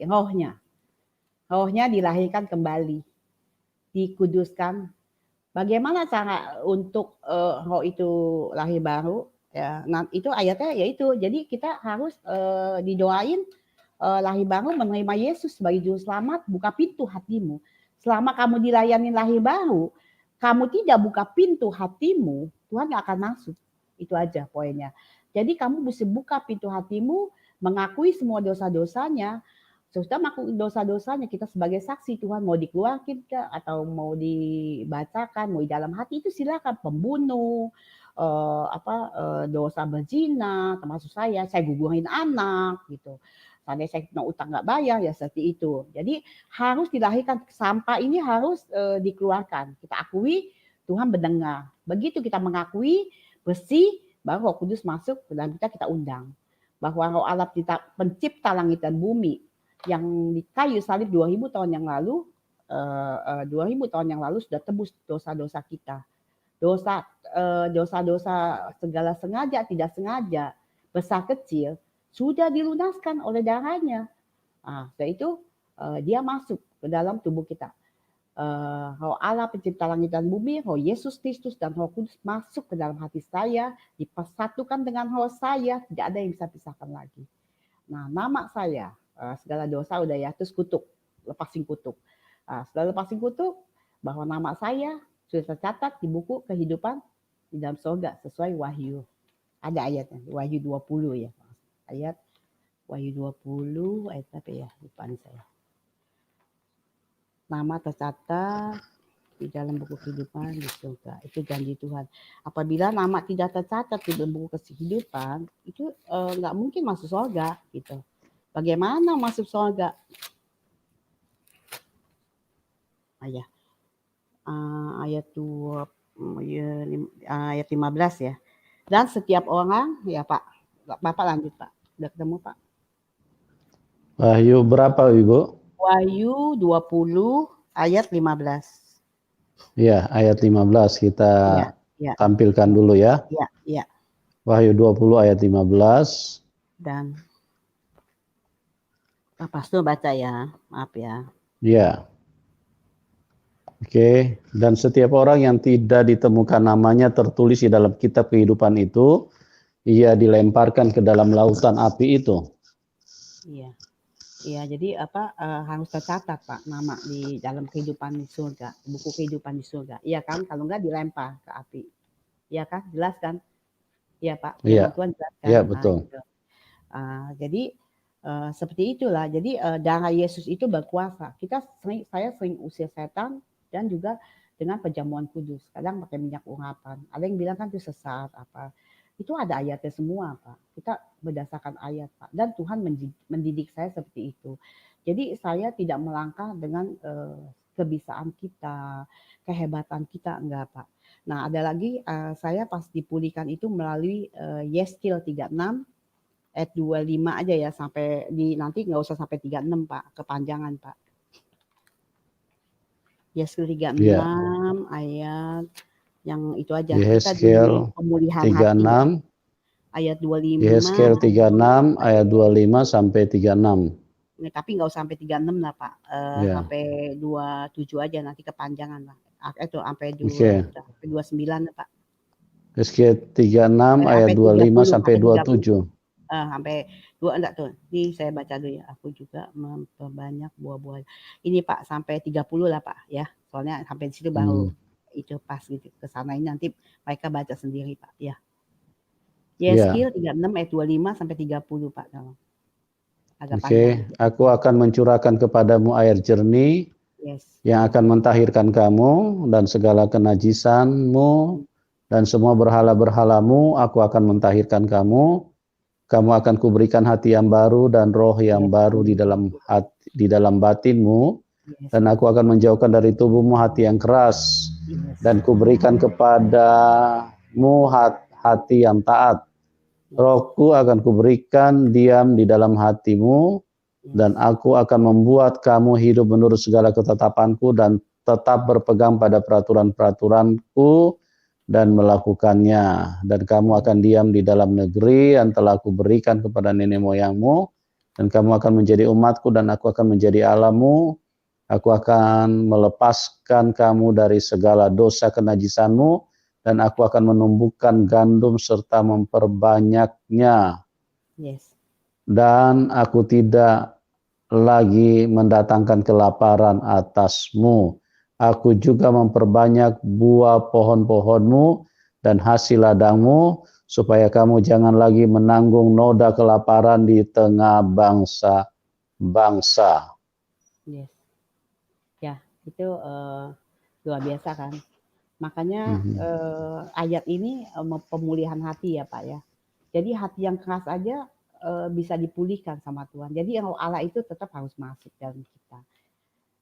Jadi kalau tanpa itu orang Kristen sulit ya. Biar udah ada Roh Kudus saja kadang-kadang kita masih ada lahalehe kayak gitu. Firman Tuhan ini harus dibaca. Bukan untuk dibaca tapi tidak dilakukan. Harus dilakukan. Ya itu Pak. Waktu saya kejadian itu saya dapat 8 ayat 28 itu ayat emas itu biasa Pak. Kejadian kehusuan itu anak saya gitu ya itu kan soal biasa mungkin udah pada dengar ada orangnya Pak ya. Oke, Bu. Ya. Apalagi ya Pak, banyak aja Pak. Oke, kita masuk ke ruang. Ya. Kita masuk ke ruang diskusi ya. Boleh Pak. Bu Liana. Oke. Udah 1 jam lebih Pak. Oke, kita terima dulu penelpon pertama. Ya, Ibu Delima. Ibu Delima, selamat malam. Shalom, Bu. Ibu, Ya. selamat malam. Malam. Shalom, Pastor. Shalom, Shalom, Ibu. Ibu. Bagaimana kabarnya, Pak? Baik, puji Tuhan. Iya, luar Ya. biasa. Terima kasih Tuhan. Kembali kami bertatap muka dengan cara live melalui channel yang diberkati Tuhan ini, We For God. Ya, Puji kesaksiannya Tuhan. luar biasa, Bu. Yesus Iya. yang luar biasa, Ya. Bu. Yesus yang luar biasa. Saya kembalikan kemudian untuk Yesus. Saya nggak bisa lupa, Bu, channel ini, Bu. Ya, amin. Nah, ini, Bu, mengenai suara Tuhan. Iya. Ya. Ya. Adakah suara Tuhan yang di antara Ibu dengar itu ada yang tidak Ibu taati, Bu? Hampir ngerasa sih nggak ada, Bu. Takut, Bu. Saya taat. Saya udah janji soalnya. Jadi selama saya jalani itu gini, Bu. Kalau kita tidak melakukan itu di hati ini nggak damai, Bu. Dituntut, Bu. Itu tanda Roh Kudus kasih signal sama kita. Dan juga firman ini bisa tegur. Kita kan baca setiap pagi. Itu bisa keluar ayat-ayat gitu, Bu. Nggak bisa dibohongin, Bu. Kita mau melawan apa nggak bisa lah, Bu. Tuhan itu dahsyat. Ya. Itu pengalaman saya ya, Bu. Ya, itu pengalaman saya. Jadi tetap saya lakukan. Disuruh ke Israel ya nggak mungkin. Saya juga nggak punya uang. Nggak mungkin. Sampai 2 kali. Saya mau beli mobil. Ya istilahnya saya mau beli mobil untuk yang usaha, yang untuk satu pelayanan. Ya Tuhan pakai orang kirim saya uang sekian puluh juta, saya tinggal terusin 2 tahun. Saya masih hitung-hitung, aduh bayar atau enggak, bayar apa enggak. Dia udah punya Tuhan, tetap aja namanya manusia katanya kan gitu kan. Tapi Tuhan kirimin uang gitu, kirimin dananya gitu. Secara logika, nggak mungkin. Tapi dalam mimpi Tuhan udah bicara, mimpi dikasih BMW 520 warnanya merah. Terus dalam mimpi itu dikasih itu, saya bilang, Tuhan, kan saya mau melayani, saya minta mobil kan bukan yang mewah, yang buat bisa bawa penumpang banyak. Saya diskusi di dalam mimpi aja bisa diskusi sama Tuhan, luar biasa. Hanya saya kayak, makasih dah Tuhan, jangan itulah Tuhan gitu. Nah itu sesudah itu dapat uang, saya beli kijang lagi gitu, yang baru, belinya juga bukan yang bekas, yang baru. Ya itulah luar biasa Tuhan. Tuhan masih mungkin proses saya, mancing saya, tamak lah gitu. Tamak kok BMW 520, wow itu berapa harganya gitu. Tapi kan secara manusia Tuhan ngetes gitu, saya rasa gitu Bu. Ya, Bu. Waktu saya Bu ya punya pengalaman. Ya. Udah saya ceritakan kesaksian saya 2 minggu yang lalu melalui channel ini. Pada tahun saya pernah tidak taat itu dalam kehidupan sehari-hari. Sebenarnya sering saya mendengar suara Tuhan karena pengalaman pertama itu pada tahun 1995 saya mendapatkan kasih yang mula-mula ya iman saya iman rohani saya bertumbuh di situ ya. Tapi belum tahu kalau itu kepekaan itu belum tahu gitu ya. Karena suara audible yang saya dapat itu ketika saya sakit tahun 2009. Nah, tahun 1995 pernah waktu saya mengajar di sekolah yang unggulan itu, saya keluar kelas, lapangan itu ada anak-anak main basket gitu ya. Suara itu ada dari telinga saya ada suara gitu. Kamu jangan lewat dari situ gitu ya. Tapi saya nggak taat. Saya nggak taat pada suara itu. Saya lewat aja gitu. Sakitnya nggak seberapa, malunya ini kepala saya kena bola. Nah iya, itu saya ngalamin juga Ibu. Nah, terus ada lagi Bu, itu satu. Terus yang kedua, tahun 2003 itu anak saya lahir yang ketiga. Lihat kamu, saya duduk di teras gitu ya, baca koran. Itu ada suara, lihat anakmu ke belakang, ke kamar gitu. Saya nggak turun, nggak taat gitu. Nggak tahu apa, dengar suara kedibuk, jatuh anak saya. Nah itu pembelajaran. Nah pernah lagi suara, kalau dalam kehidupan sehari-hari saya hampir sering Bu, pernah lagi suara ini di rumah saya ini sekarang baru-baru ini itu kan di plafon saya itu banyak kucing ya, plafon itu. Waktu itu kucing itu di bawah gitu, terus saya ke atas, saya tutup ini plafonnya, dengar suara. Mengapa kamu tutup? Kamu kan nggak diganggu. Aduh, saya itu rasanya ditegur itu. Langsung saya buka itu pelapornya, damai saya, sejahtera saya. Dari situ saya lihat kucing itu sampai sekarang, ya saya sayang. Kadang saya ajak komunikasi kucing-kucing itu. Nah itulah, ya suara itu saya sering Bu, ketika anak saya wisuda juga yang stan itu. Ini karena semuanya ini karena aku yang sengaja membuat ini. Saya kalau dengar suara yang seperti itu, nangis saya Bu. Saya nangis, saya sukacita. Ada sukacita ya, itu berarti luar biasa gitu. Ya itu suara itu memang dalam kehidupan sehari-hari yang saya dengar itu. Ya kalau misalnya kalau anak-anak mau cari apa juga, saya minta hikmat Tuhan, di mana ya Tuhan? Tuhan tunjukkan itu melalui hikmat, dan ini loh. Misalnya cari topi atau apa gitu, cari apalah. Misalnya berapa lama seperti kemarin anak saya ke Malang, maunya berapa minggu saya mau ke Malang gitu ya, dia pulang. Ya saya minta hikmat Tuhan, sekian minggu. Jadi anak-anak sama bapaknya di rumah itu minta hikmat, saya minta pendapat saya minta hikmat Tuhan gitu. Jadi memang dalam kehidupan sehari-hari itu ya itu yang saya alami mengenai suara Tuhan itu. Memang kalau memang itu dari Tuhan, kita itu mengeluarkan air mata ya Bu ya. Ada rasa sentuhan, sukacita, damai, rasanya itu kita itu gimana gitu ya. Apalagi saya waktu itu dikatakan jangan takut anakku. Aduh itu ya pada tahun lalu dah itu. Nah ini kemudian satu lagi ini Pak Pastor, mengenai, terima kasih Bu ya kesaksiannya. Ini tambahan Pak. Dalam Matius 6 ayat 9 sampai 13. Matius 6 ayat 9 sampai 13, mungkin tidak asing lagi. Matius 6 ayat 9 sampai 13. Ini semua untuk kita anak-anak Tuhan ya. Ini atau kesaksian saya itu waktunya yang kurang itu, makanya saya agak gugup juga itu.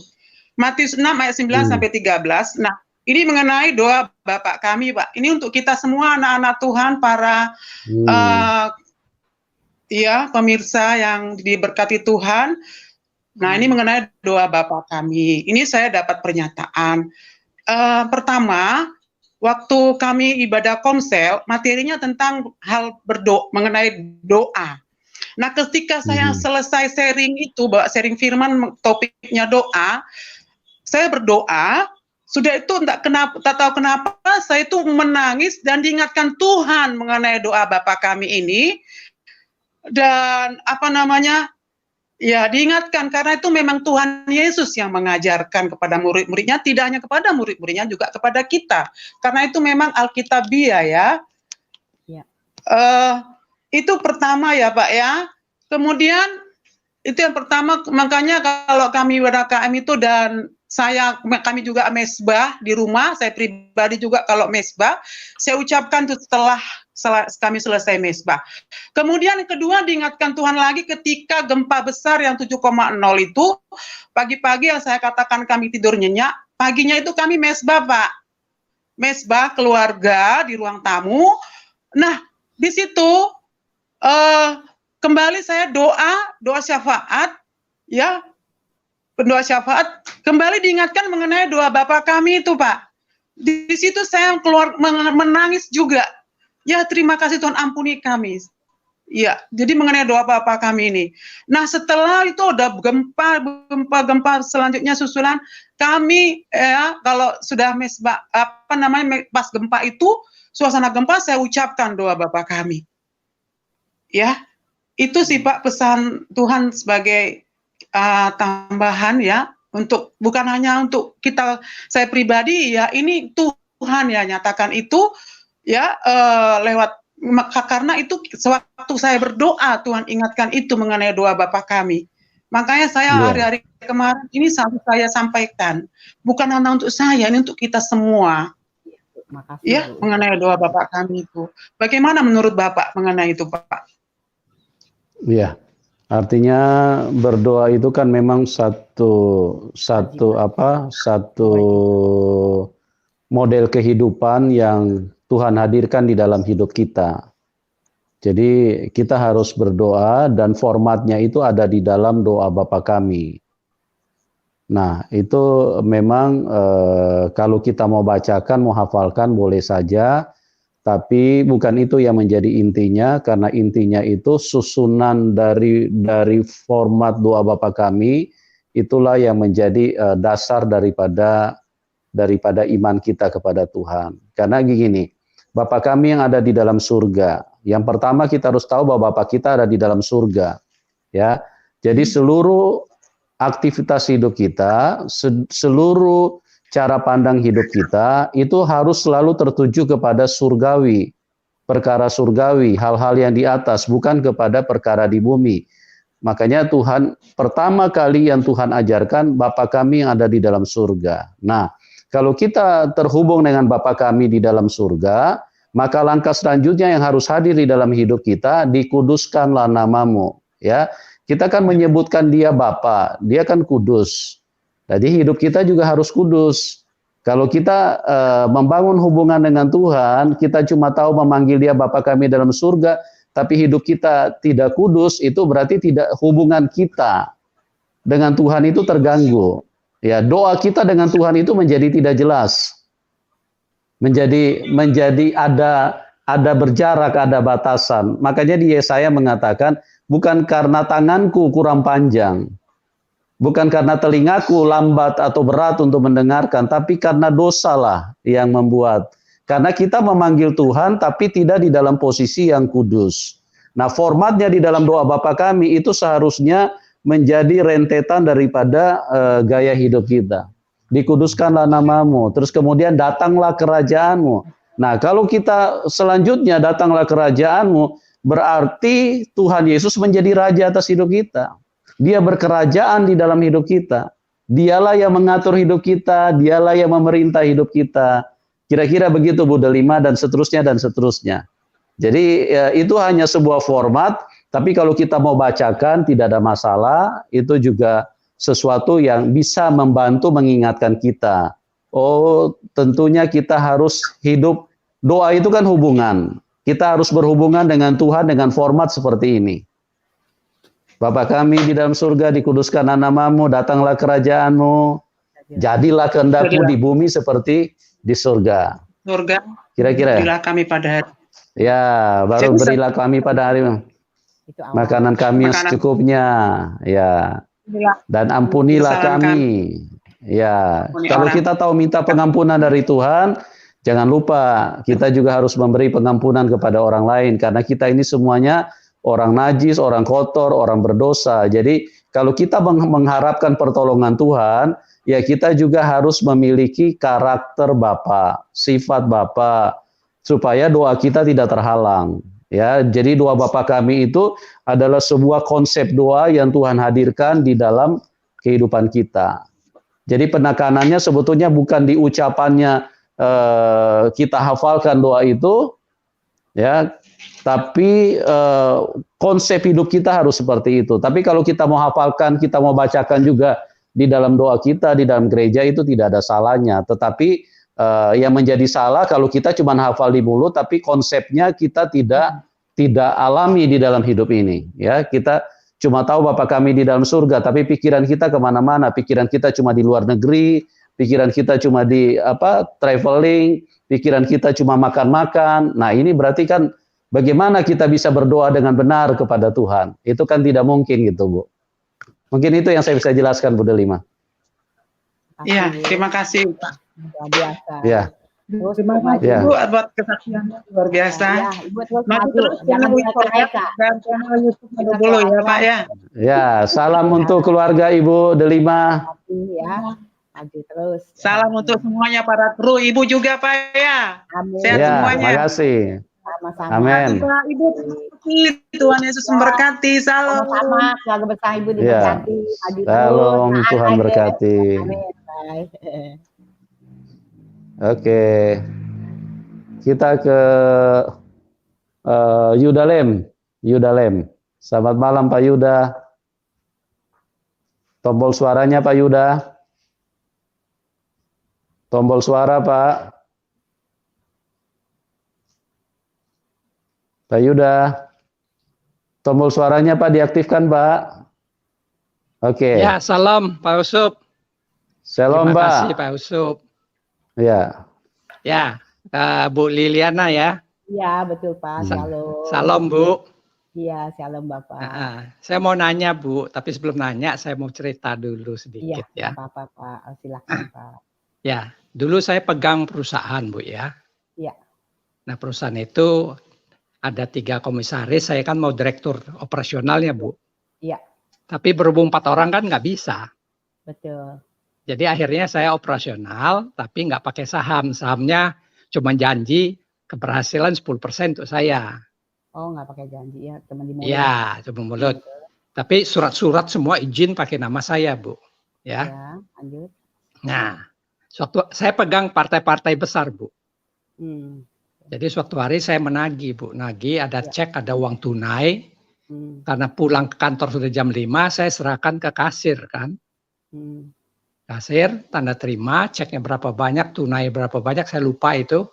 Dari kasir serahkan ke bos. Karena satu orang, rumahnya nggak jauh dari kantor, kurang lebih 500 meter. Nah, yang terjadi besok pagi uang itu semua hilang sama gironya. Ya kan, yang hilangnya kan di rumah bos kan. Iya. Kasir udah serahkan, saya ada tanda terima. Nah, jadi heboh lah di rumah itu, di kantor itu, ya heboh. Saya bilang nggak bisa, ini harus kita selesaikan, nggak bisa ngomong. Udah beban ke perusahaan, nggak mau saya bilang. Kan berarti punya saya juga hilang kan, betul nggak? Betul Pak. Betul. Nah, iya, nah akhirnya ribut. Akhirnya saya puasakan 3 hari itu Bu. Ya. Puasakan. Nah, kalau siang jam 12-an itu bos pulang, saya meeting panggil anak buah saya kumpulin semua. Saya tahu siapa yang ngambil, tapi cuman itu kan perkiraan saya. Iya. Saya puasa belum dijawab karena tunggu 3 hari. Saya puasa 3 hari. Ada feeling pribadi lah, itu logika pribadi lah. Iya. Nah, saya tahu, tapi kasir mau disalahin terus, gitu ya. Dalam rapat itu saya ngomong Bu, tandanya begini, siapa yang maling uang itu dia muntah darah, ya. Tahu-tahu besoknya saya ke kantor pagi-pagi, belum masuk kantor Bu, saya disamperin sama karyawan, Big Boss muntah darah, masuk rumah sakit gitu Bu. Wah, saat itu saya menyesal sekali. Aduh, ngapa saya ngomong gitu ya sebagai orang percaya ya? Nggak boleh. Ya. Ya, oke. Ya, tapi karena luapan kesel gitu ya. Maklumin lah. Ya. Tapi waktu itu sudah lewat 3 hari, Tuhan ngasih saya jawaban. Saya kaget dalam mimpi itu. Saya bangun, waktu saya bangun tidur saat itu juga kasih mimpi. Itu yang dikasih mimpi itu hilang semua, kaget Bu. Hilang semua. Jadi saya duduk di ranjang, saya ngobrol sama Tuhan, saya doa lagi. Saya bilang, Tuhan tolong kasih lihat. Tuhan tadi ngasih saya mimpi, lihat apa? Saya lupa karena kaget. Tiba-tiba dia ngasih saya lihat Bu. Ngasih saya lihat kepala perempuan Bu. Kepalanya itu berdiri depan mata saya. Iya. Tapi mata saya nggak bisa buka. Nggak bisa buka mata saya.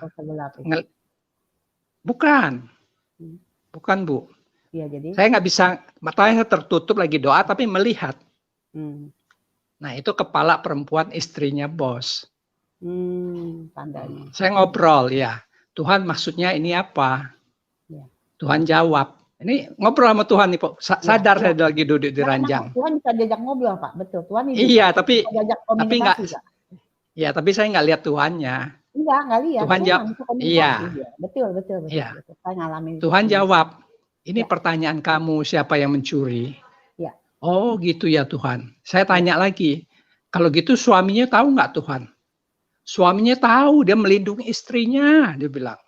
Oh istrinya nyolong. Ya. Rupanya istrinya ada penyakit nyolong. Gitu Bu. Ya. Oh gitu ya Tuhan. Terima kasih Tuhan. Sudah terima kasih itu.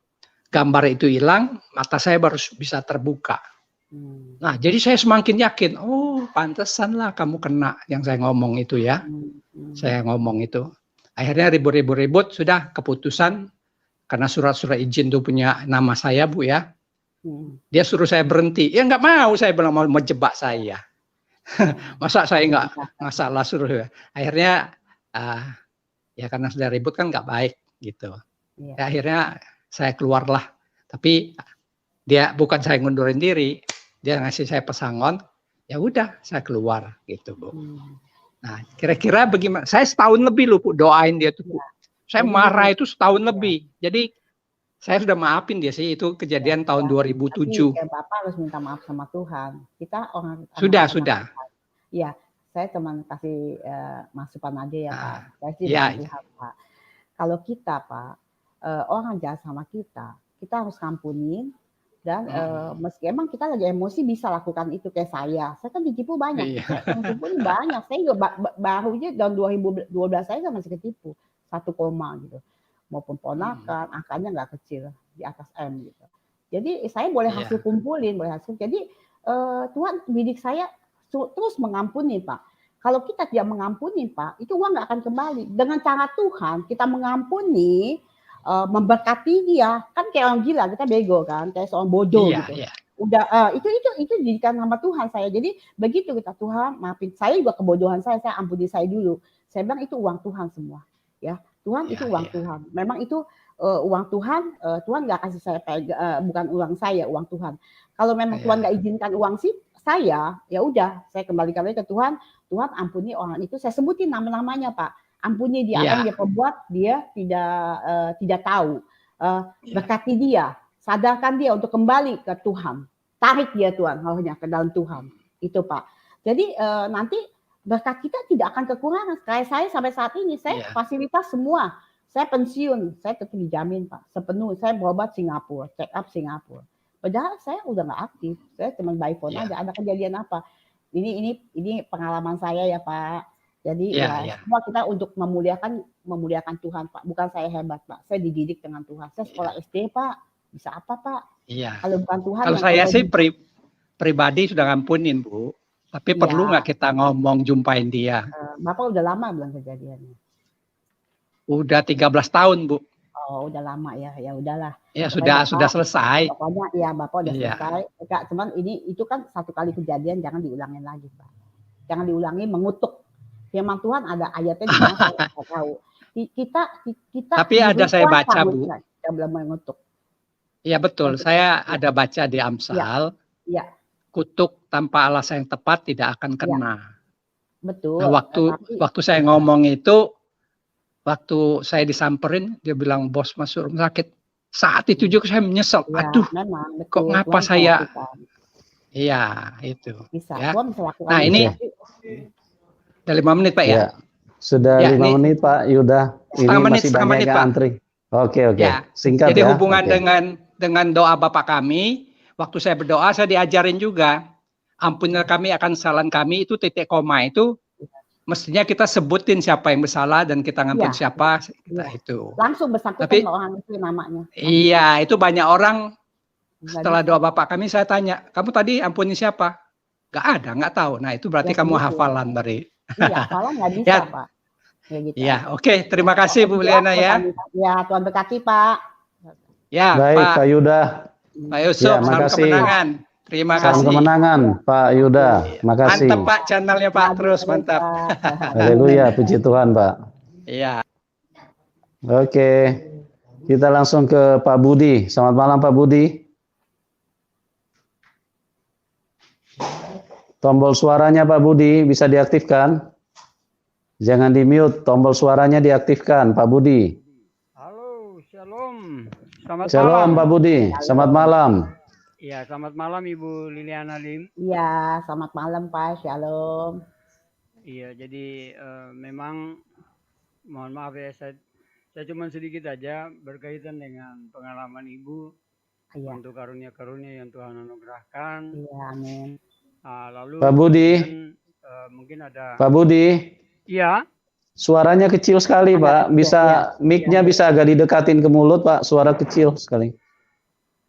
Kalau begini bagaimana Pak? Ya lumayan Pak, lumayan. Oke. Oh ya baik. Oke, terima kasih.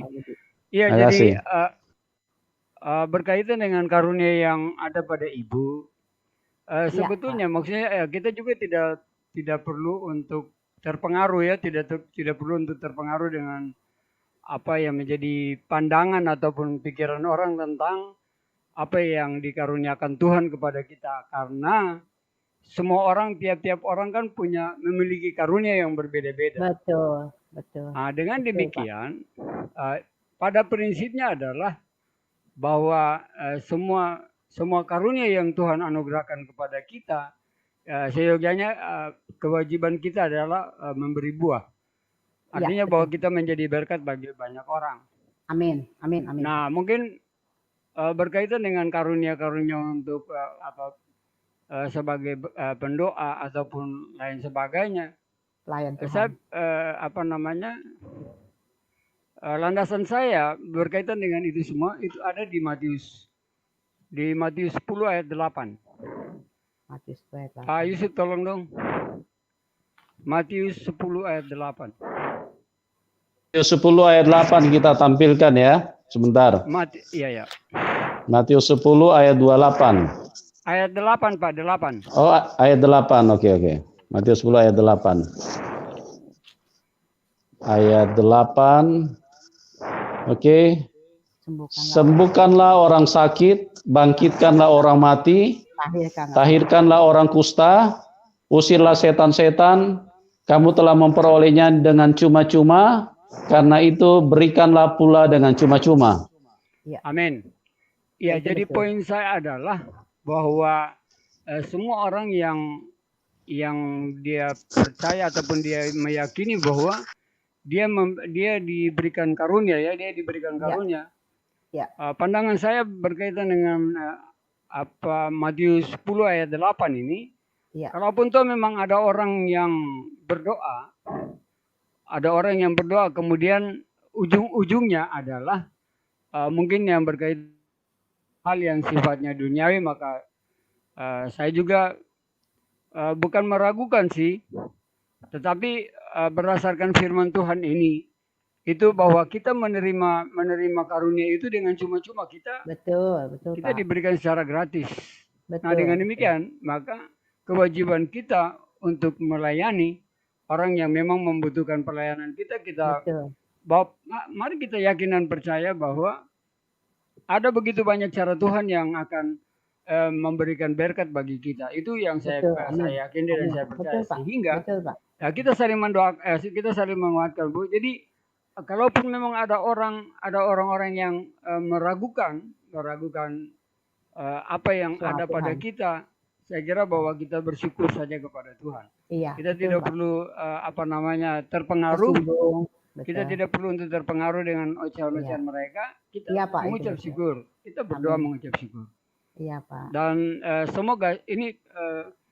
semoga apa yang ada pada Ibu, Ibu tetap memperlabakannya, karena percayalah bahwa segala sesuatu yang kita lakukan dengan penuh ketulusan hati, amin, itu akan menghadirkan sukacita dan damai sejahtera bagi orang-orang yang membutuhkan pelayanan kita. Tuhan Yesus memberkati Ibu dalam pelayanan Ibu. Memberkati Pak, sama-sama. Tuhan berkati berkeluarga besar Bapak. Maju terus Pak. Ya. Amin. Ya Pak Yusuf, terima kasih. Tuhan Yesus terima kasih Pak Budi. Tuhan Yesus memberkati. Pak Ray dan juga Pak Yusuf sendiri. God bless. Amin. Makasih. God bless you too. Oke. Kita ke Jasman, Borneo. Selamat malam. Shalom malam Pak Yusuf. Malam Pak, silakan Pak Jasman. Shalom Ibu Lin. Shalom, ya Pak Borneo. Ya. Apa kabar? Kabar baik. Saya tidak mengikuti dari awal tadi, cuma kalau saya bisa merangkum bahwa Pak Yusuf sampai pada malam hari ini, channelnya ini sangat luar biasa, menghadirkan orang-orang yang dijamah Tuhan Yesus. Amin. Melalui cara Tuhan Yesus yang kita tidak bisa memikirkan secara manusia. Dibatasi. Ya, karena kita sangat terbatas. Karena Yesus kan tidak terbatas. Amin, betul Pak. Saya agak sedikit Bu, apa namanya, tadi malam saya sangat terharu. Sampai 12:30 juga saya mengikuti Pak Yusuf. Iya. Ibu Yunita nggak salah ya? Yunita betul. Saya dengar. Yunita. Luar biasa Bu. Iya. Sama dengan ibu ini. Iya. Dia berbicaranya Bu sangat diberkati. Mungkin Roh Kudus di dalam hatinya Bu. Amin. Saya juga tadi malam tuh buka-buka. Setiap saya buka YouTube tampil. Sampai saya buka mendengar satu kalimat yang dia ucapkan Bu. Sampai saya setel terus Bu, sampai habis saya melihat. Sambil saya melihat TV sambil melihat ibu itu. Terharu juga Bu. Amin. Karena luar biasa Bu.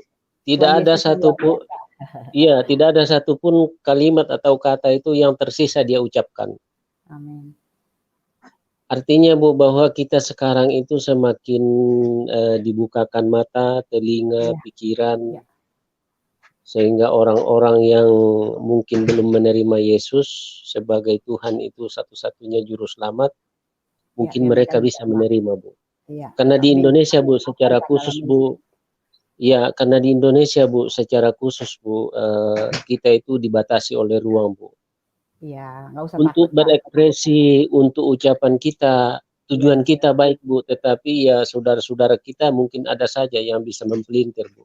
Sehingga kita mungkin bisa dikatakan ya itulah bagaimana penghinaan atau bagaimana. Ya itulah Bu, kesaksian Ibu apa ini yang dihadirkan Pak Yusuf ini. Mudah-mudahan Pak Yusuf diberkati Tuhan, terus berkarya Pak Yusuf. Karena saya lihat itu apa namanya yang nonton tadi malam itu sampai berapa ribu? 7.000 atau 8.000. Amin. Ya, puji Tuhan Bang. Semoga Ini, Ibu Pak. Lin juga ya Ibu Lin. Channelnya Pak Yusuf itu, saya bisa ke channel Pak Yusuf, saya diutus Tuhan Pak. Saya banyak channel Pak. Saya kena COVID Pak. Kena COVID dari Agustus tanggal 2 Pak. Saya bilang Tuhan, saya mau pulang Tuhan. Saya udah siap. Karena pelayanan saya udah cukup lumayan. Nah itu Pak. Jadi channel Pak Yusuf ini utusan Tuhan Pak. Saya bisa ada di ini hari Pak, bukan saya yang punya mau Pak. Saya taat aja Pak. Kamu pergi ke channelnya Pak Yusuf katanya. Aku utus kamu gitu. Untuk bangsa-bangsa, banyak jiwa yang akan dimenangkan. Saya serahkan semua, saya nggak bisa apa-apa. Itu utusan Betul Tuhan. Bu, ya. Ya, Pak Yusuf ini disenangin Tuhan, tulus. Saya tahu, kalau saya juga bisa di-tag. Bukan hebat Pak Yusuf loh. Karena memang kita yang hati yang tulus, yang taat.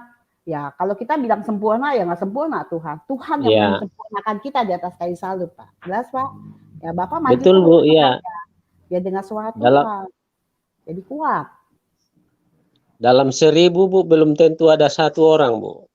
Masalah apa Pak?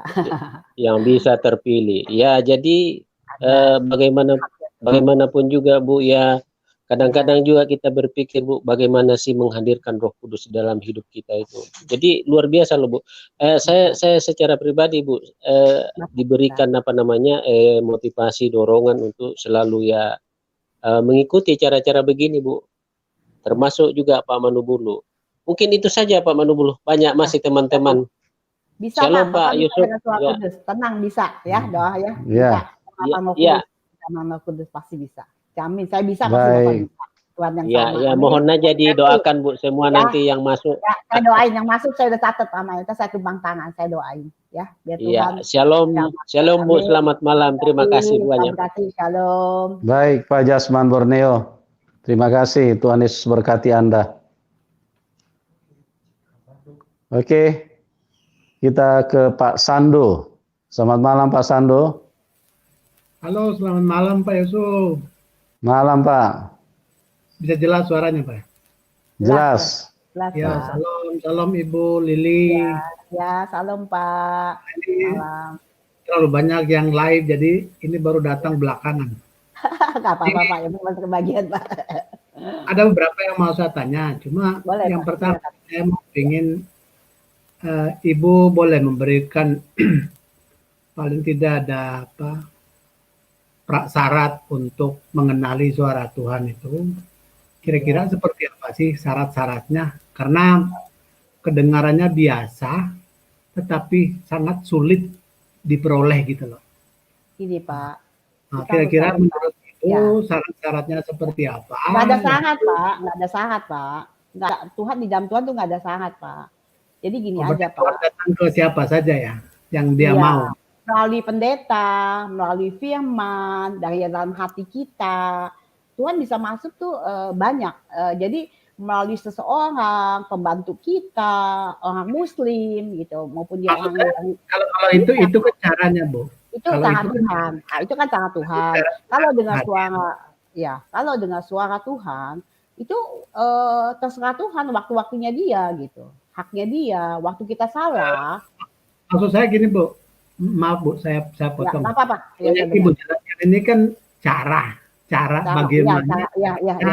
Nah, itu caranya lewat curahan Roh Kudus, lewat lain, lewat lingkungan, lewat Alkitab. Betul. Tapi maksud saya paling tidak ada syarat supaya banyak orang Kristen terlahir dari yang percaya Tuhan Yesus. Ini kan banyak yang ya KTP gitu loh. Iya Nah, betul. itu karena mereka tidak tahu. Kristen baru lahir, Pak. Lahir dari Kristen, Pak. Itu udah kebanyakan itu kayak gitu. Bukan saya menghina, maaf ya. Jangan tersinggung, maaf saya tidak hebat. Jadi gini, Pak. Soal suara Roh Kudus itu, Pak, suara Tuhan itu yang audible. Jadi gini, Pak, kita benar-benar harus lahir dari air dan roh sesuai Yohanes 3, Pak. Ya, tanpa lahir baru roh kita tidak bisa, Pak. Jadi roh Allah harus dipersatukan dengan roh kita dicangkok. Jadi di situ kita ada satu kekuatan. Jadi kita bukannya orang dunia lagi. Jadi dipimpin sama roh. Waktu kita salah pun langsung ditegur, gitu, Pak. Kita salah jalan juga ditegur, gitu. Jadi nggak boleh gitu. Saya dulu emosi apa, sekarang kalau orang mau lewatin saya kasih lewat ya. Sampai teman saya angkat tangan, waduh saya salut gitu. Kamu hebat ya. Oh bukan saya hebat Tuhan ya. Jadi harus lahir baru, Pak. Tanpa lahir baru nggak bisa, Pak. Jadi sesudah lahir baru dibersihkan, di situ nanti pelayanan pelepasan. Kalau tanpa pelepasan nggak bisa, Pak. Karena turunan nenek moyang kita kan nggak tahu perbuatannya dia apa. Jadi harus bersih, Pak. Nanti di situ Tuhan bisa bicara. Dari biasanya dalam kesulitan, dalam keadaan yang minus sekali, aniaya, yang buntu itu biasa itu bisa dapat juga suara Tuhan. Kalau Tuhan mau pakai kita seperti itu, saya bisa dipakai Tuhan. Saya tidak kepikir, Pak. Saya bisa ke Israel, tidak kepikir. Saya jadi hamba Tuhan, saya tidak pikir. Tidak ada semua apa yang sesuai firman Tuhan. 1 Korintus 2 ayat 9 kan mengatakan tidak terlihat oleh mata, tidak terdengar oleh telinga, tidak timbul dari hati manusia yang Tuhan sediakan bagi orang yang mengasihi dia. Dianya itu Yesus, dia besar. Jadi itulah, Pak. Saya kira coba nanti Bapak kalau memang mau lebih jelas lagi, nanti coba minta saya siap layani Bapak. Kalau memang Bapak rindu gitu. Kita pelepasan dulu, sudah pelepasan nanti baru di situ kita minta baptis Roh Kudus. Terus baptis Roh Kudus. Ya, jadi begini, Bu. Jadi salah satu contoh bahwa suara Tuhan ini kan hadir untuk peneguhan kepada umatnya bahwa ini loh saya itu ada loh, jangan main-main. Sembahlah saya. Maksudnya kan begitu. Percayalah. Ya, tapi ada hal lain juga, Pak. Nah, cuma masalahnya ini banyak orang Kristen ini sepertinya banyak liar, khususnya di pelosok-pelosok yang tidak dijangkau oleh para penginjil, para pendeta, para evangelis, sehingga seperti domba liar gitu loh. Nah, ya, ada, itu ada, Pak. Ada, Pak. Salah satu contoh seperti di Timor itu, begitu mudahnya orang diambil masuk ke agama yang lain gitu loh, begitu mudah. Padahal itu kan basisnya Kristen yang luar biasa besar. Tapi maksud saya suara hati ini kan mestinya paling tidak di lingkaran para pendeta atau para pastor, ini kan mestinya mereka perlu mencari seperti yang Ibu bilang ini loh. Ya. Nah, maksud saya persyaratan tadi itu begini, Bu. Apakah seperti saya? Saya ini kan mungkin merasa sangat berdosa karena terlalu banyak hal yang saya tidak ikuti jalan Tuhan Yesus.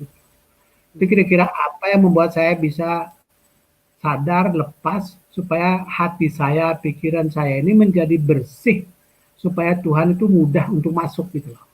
Itu maksud saya, syarat-syaratnya itu. Ya, syaratnya ini, Bapak buka hati gak? Didoain dengan hamba Tuhan, saya memang talentanya seperti itu.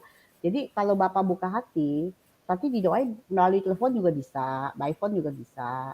Tapi gini Pak, kalau Bapak dilayani tidak buka hati, sungguh-sungguh tulus, saya tidak bisa berbuat apa-apa Pak. Saya cuma kembalikan kepada Yesus, pada Tuhan yang ciptain Bapak. Soal dosa mau sebanyak apapun, Bapak nggak usah takut. Yang penting Bapak sesuai 1 Yohanes 1 ayat 9. Kalau Bapak mau mengakui dosa Bapak, itu Tuhan pasti mengampuni. Tuhan tuh Tuhan yang adil gitu. Itu ada ayat ya Pak. Jadi yang penting Bapak mau nggak usah tuh iblis harus ditelanjangin. Saya juga jalan dengan suami orang, saya berjudi, saya ke Las Vegas, saya ke ginting, saya emosi. Teman saya nggak bunuh orang, saya gugurkan anak, itu udah satu dosa Pak. Dosa saya itu kotor Pak. Kalau saya pikir, waduh dosa saya udah banyak. Tapi jangan dipikirkan gitu. Sekarang mau kenal Tuhan, harus dengan Tuhan itu kudus adanya. Kalau kita nggak kudus mana bisa Pak. Jangankan dengan suara Tuhan Pak. Ya nggak bisa Pak. Hidup kita pun nggak akan jadi berkat gitu Pak. Di dalam keluarga, dalam lingkungan gitu. Kita harus mencerminkan, yaitu firman Tuhan harus dilakukan, bukan dibaca, teman ngomong, harus bertindak, dilakukan, tapi banyak aniaya. Tapi kok usah takut. Sampai saat ini saya diberkati luar biasa. Cucu saya sampai cum laude, saya tidak mendidik loh Pak. Saya bukan banyak uang loh Pak. Saya sampai sekarang masih kerja istilahnya. Itu Pak, ya. Selama Bapak mau, oke, bisa. Tidak ada yang nggak bisa dan Yesus. Ya. Jadi ini kebetulan boleh saya tambah sedikit Bu. Ini kebetulan selama ini kan ada beberapa saudara yang disantet. Santet mereka ini kan oleh Bani Kedar, bahkan pernah sampai ngomong besar-besar di keliling kampung, dialah tukang santetnya, dan memang dia terkenal tukang santet. Nah ini sudah saya adukan ke beberapa pendoa, mohon bantuannya untuk mendoakan ini. Jadi maksud saya pertanyaan tadi tentang syarat-syarat itu maksudnya bagaimana diri kita ini membuka hati supaya Tuhan masuk itu gampang gitu loh. Bisa, nah itu yang bisa. Siap aja Bapak, siap didoain, siap terima. Nanti akan ada kata-katanya. Hamba Tuhan tuh ada yang Tuhan kasih, titiknya apa? Bapak tinggal ikutin aba-abanya kita. Bapak harus begini, ikutin aja gitu. Nanti Bapak sih mengakui segala dosa-dosanya itu Pak. Itu poinnya panjang Pak kalau saya cerita itu Pak. Jadi itu sebenarnya gampang. Di dalam Tuhan nggak ada yang susah Pak. Itu yang penting kembali ke individunya, ke pribadi kita. Tuhan mah siap aja. Kayak kita mau berbuat dosa, mau buat benar. Tuhan kasih 2 jalan Pak. Dua pilihan. Kita mau ngikutin yang mana? Tuhan suruh kita bertobat. Kita nggak bertobat. Sampai nanti jangan sampai kita mati, satu hari kita nggak ada kesempatan lagi gitu. Jadi ya saya orang yang udah mau cerai, besok mau cerai, saya bilang panggil suaminya datang. Ada roh jahat itu Pak. Selalu itu roh jahat yang menghalangin. Apalagi kita anak-anak Tuhan Pak. Jadi bisa lah Pak. Pokoknya Bapak jangan takut santet lah, apalah. Ki Gendeng Pamungkas itu asistennya, sekretarisnya ada di luar kota di Pati. Kita pernah pelayanan. Kita disantet loh Pak. Dibikin tulang kita kering loh Pak. Akhirnya dia nggak bisa tidur. Kita nggak kena apa-apa. Dia sampai datang ke tempat hamba Tuhan saya, dia ceritain semuanya apa dengan suara Tuhan, dia suruh ketemuin tim kita, dia santet Pak.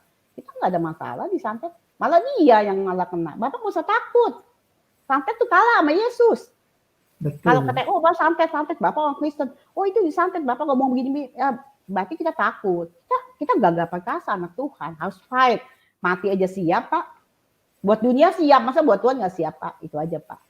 Ya, terima kasih Bu. Nanti maksud saya nanti bisa minta bantuan ya lewat doa Ibu juga, lewat nomor WhatsApp ini ya Pak Yusuf ya. Ya nanti. Kalau saya sendiri sih iman saya ini udah kokoh, tapi ini kan buat saudara yang ada di kampung, kasihan kan orang kampung susah.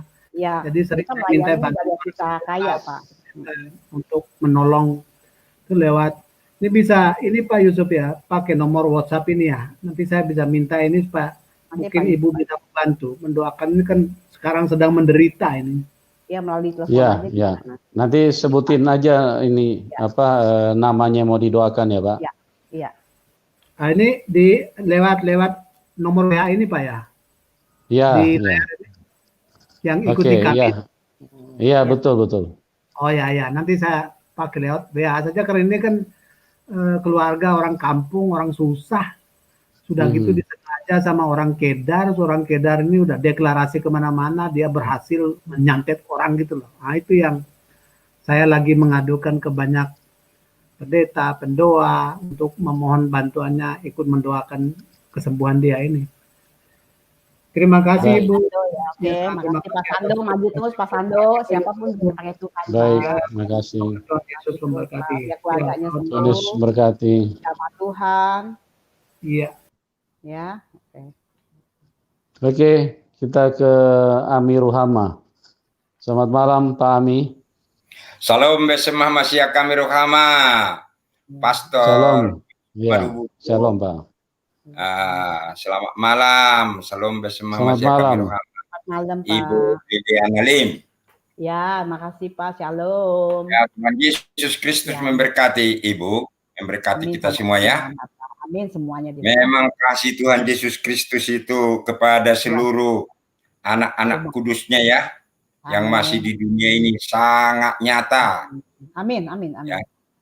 Ya, diberkatilah Ibu dan Amin. keluarga semua.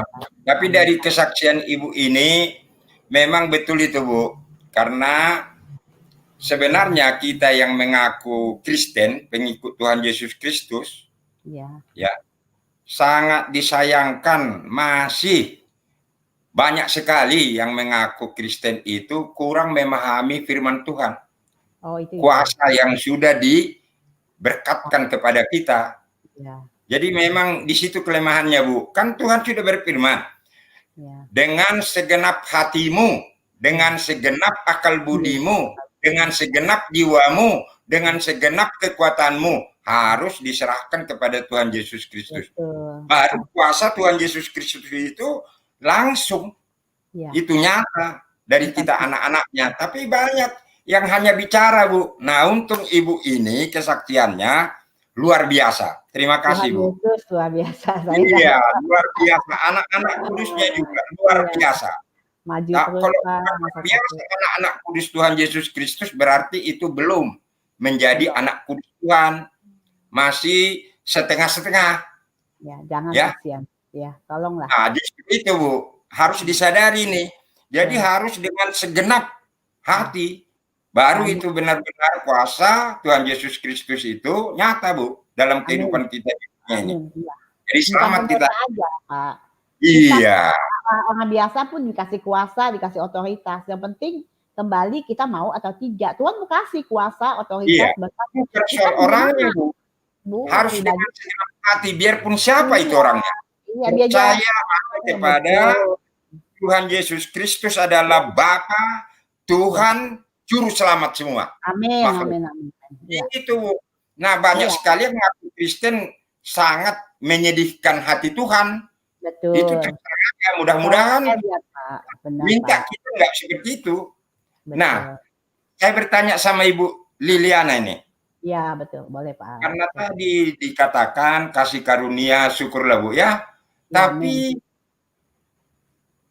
Ibu itu sebenarnya ya dikatakan puasa. Puasa itu yang Ibu jalanin selama ini untuk memuliakan Tuhan, merendahkan diri, sudah berapa lama Bu? Berapa hari puasanya? Saya gini Pak, saya tidak puasa, saya tidak pernah puasa Pak. Yang penting setiap hari kita baca firman, kita sudah doa, kita baca firman, kita tanya, jangan kita orang Kristen, saya kasih tahu ya Pak, maaf ya Pak ya, orang Kristen bisa berdoa minta gitu. Tapi dia nggak pernah dengar suara Tuhan, dia nggak pernah, Tuhan mau bicara, Tuhan suka bilang, kamu enak aja minta.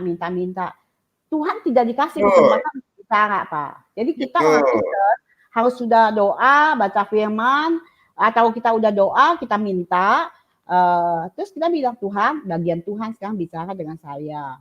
Gitu Pak, Tuhan mau bicara nggak kasih kesempatan, setiap hari udah sibuk Pak. Bangun pagi, aktivitas, cari uang segala apa.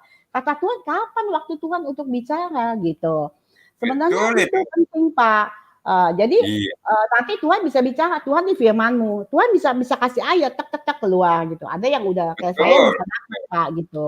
Jadi Tapi saya banyak ini, Bu, ya itu Pak. banyak kita Kristen yang mengaku Kristen, ya, Tapi bisa melakukan. memahami firman Tuhan itu belum dikasih Roh Kudus.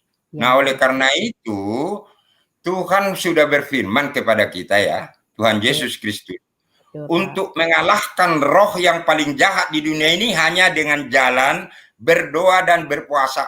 Iya, itu betul. Nah, ini yang jarang sekali dilakukan yang mengaku anak Tuhan Yesus Kristus, Bu. Ya, jadi itu yang saya tanya tadi sama Ibu, saya pikir Ibu juga melakukan itu gitu. Ya, jadi sebenarnya baik sekali, Bu. Berdoa juga. Pak. Maaf ya Pak, saya potong.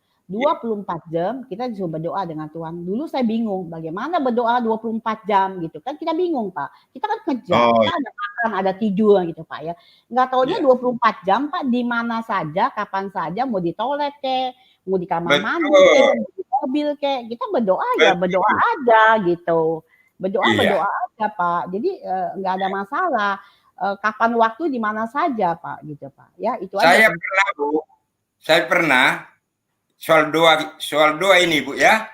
Pernah di rapat yang kebetulan saudara kita yang tidak mengenal Tuhan Yesus Kristus bertanya sama saya, doa Pak Amir Rohama itu kami tahu katanya hanya 1 kali 1 minggu. Kami ini katanya berdoa 5 kali 1 hari. Kok Bapak bilang katanya kok berdoa itu tidak cukup 5 kali. Jadi Bapak katanya berdoa itu berapa kali katanya. Soalnya yang kami tahu 1 kali 1 minggu. Saya jawab, Bu, doa saya bersyukur dan memohon ke Tuhan itu setiap napas saya ini. Saya tarik napas, saya keluarkan napas, memuliakan Tuhan Yesus Kristus. Diam semua. Nah, oleh karena itu Ibu bilang tadi, itu kasih karunia lah, Bu, ya. Ada yang bicara tadi yang sebelum ini mengatakan mengasihi. Memang Tuhan Maha Kasih. Tapi kita anaknya diberikan kuasa. Kuasa, betul. Apa yang kita ikat di dunia ini akan terikat di sorga. Apa yang kita kutuk di dunia ini akan terkutuk di sorga. Apa yang kita lepaskan di dunia ini akan lepas di sorga. Ada ini hanya untuk kemuliaan Tuhan Yesus Kristus, Bu. Bukan untuk kemuliaan kita pribadi, ya. Untuk kemuliaan Tuhan Yesus Kristus, diberkatilah kita, Bu, ya, dan keluarga supaya kita selalu memuliakan Tuhan Yesus Kristus. Jadi seperti yang barusan dikatakan disantet, berarti imannya ke Tuhan Yesus Kristus. Ini bukan mengapain, Bu, ya. Itu memang nyata karena belum benar-benar menerima Roh Kudus. Ya, betul. Karena itu sudah dikasih ke kita, dikasih Tuhan asal kita tetap memuliakan Tuhan Yesus Kristus di dalam kehidupan kita.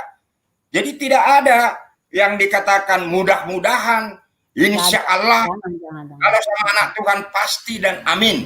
Ya dan amin. Yes, amin. Ya. Itu Bapak sama saya. Ya, terima kasih kesaksian. Ya, tambah banyak yang terberkati sendiri. Ya, terima kasih Ibu Liliana. Terima kasih keluarga besar Pastor Yusuf Manubulu. Tuhan Yesus Pak. Kesaksian yang dari Bapak ini benar-benar untuk kemuliaan Tuhan Yesus Kristus. Selamat, Pak. Haleluya, amin. Salam kemenangan juga, Pak. Oke, kita langsung ke Saverius. Selamat malam, Saverius. Halo, shalom, selamat malam Pak Yusuf. Shalom, selamat malam. Selamat malam, ya. Shalom. Shalom, Pak. Iya, Bu, saya ke Pak Yusuf dulu. Apa, Pak? Ini Bu, Pak, semalam kan saya nggak ikut sampai akhir itu udah tentang kesaksian dari Ibu Yusnita gitu. Ternyata menarik sekali gitu sampai memang saya nggak ikut sampai akhir gitu. Ternyata banyak juga keluarganya yang mengikuti Tuhan Yesus gitu. Jadi maksud saya kalau memang nanti Pak berikan juga keluarga-keluarganya itu kesempatan untuk bersaksi gitu di live streaming ini gitu kan. Ya, nanti kita upayakan. Oke, siap.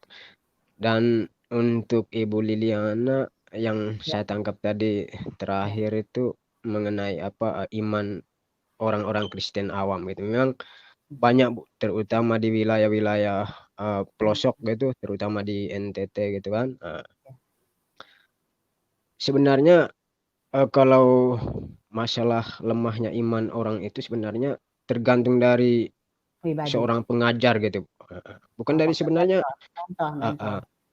ya, misalnya kan sekarang itu kan pendeta maupun pastor gitu kan kebanyakan mengajarkan tentang bagaimana cara mengasihi gitu loh. Sebenarnya kan cara mengasihi ini orang semua udah tahu gitu loh. Tetapi untuk hal pengajaran-pengajaran iman itu kurang untuk mendalami firman Tuhan gitu. Ya. Ini yang membuat mereka mudah sekali diombang-ambingkan oleh rupa-rupa angin pengajaran sesat dan filsafat palsu gitu loh. Ya, banyak Pak. Contohnya ketika ada orang yang datang, oh gini Yesus bukan Tuhan dan segala macam. Nah, akhirnya mereka bingung di situ. Nah, apakah Yesus ini Tuhan apa bukan gitu kan? Ini yang membuat mereka nggak bisa jawab gitu loh. Jadi kunci utamanya itu dari pengajaran iman dari pendeta-pendeta, dari pastor-pastor gitu. Jadi kurangnya pengetahuan mereka gitu loh. Padahal kalau misalnya para imam kita mengajarkan mereka tentang firman Tuhan, katekese gitu, ini yang membuat mereka kuat gitu. Istilahnya kalau bisa memberikan antibodi pada mereka itu di saku iman gitu loh. Iya, Pak. Jadi ketika nanti ada angin-angin pengajaran sesat dan filsafat palsu itu, setidaknya mereka udah kuat gitu loh. Seperti yang terjadi di NTT kemarin itu kan. Itu juga sangat disayangkan gitu loh. Anak SMP dan adiknya yang masih SD gitu kan. Ini karena kurangnya pengetahuan gitu. Ini Pak. Mungkin itu aja Pak Liliana. Iya, Ibu. Pak Yusuf, terima kasih banyak. Ya. Shalom dan Tuhan Yesus memberkati kita semua. Ya, sama-sama. Iya. Oke, teman-teman, kita cukupkan sampai di sini dulu. Dan terima kasih buat semuanya yang sudah hadir di dalam link ini. Doa kami buat Anda semua terus diberkati Tuhan dan mengalami hal-hal yang berarti di dalam setiap perjalanan hidup, supaya kita semakin dekat dengan Tuhan, semakin maju di dalam Tuhan. Dan kami juga menyampaikan terima kasih kepada Ibu Liliana yang sudah berbagi pada malam hari ini dengan kesaksian yang begitu luar biasa, di mana mengalami tekanan yang begitu berat di saat tragedi 98, tapi justru disitulah Tuhan Yesus menyatakan kuasa kasih-Nya dan mengangkat Ibu Liliana ke dalam keselamatan, ke dalam kehidupan, ke dalam terang, ke dalam pemulihan. Terima kasih Ibu atas kesaksiannya yang luar biasa dan yang sangat memberkati kita semua. Doa kami buat Ibu semakin setia dan semakin dahsyat dipakai Tuhan. Dan juga kita semua tetap maju di dalam Tuhan, dan Tuhan Yesus memberkati kita semua. Salam kemenangan buat kita semua. Tuhan berkati. Amin. Gak usah takut, terus fight. Haleluya. Ya itu aja Pak, harus lahir baru terutama. Tanpa lahir baru Kristen tidak ada apa-apanya. Amin. Sama ya Pak ya. Jadi jangan Oke, Ibu. Tuhan berkati Pak. Tuhan berkati.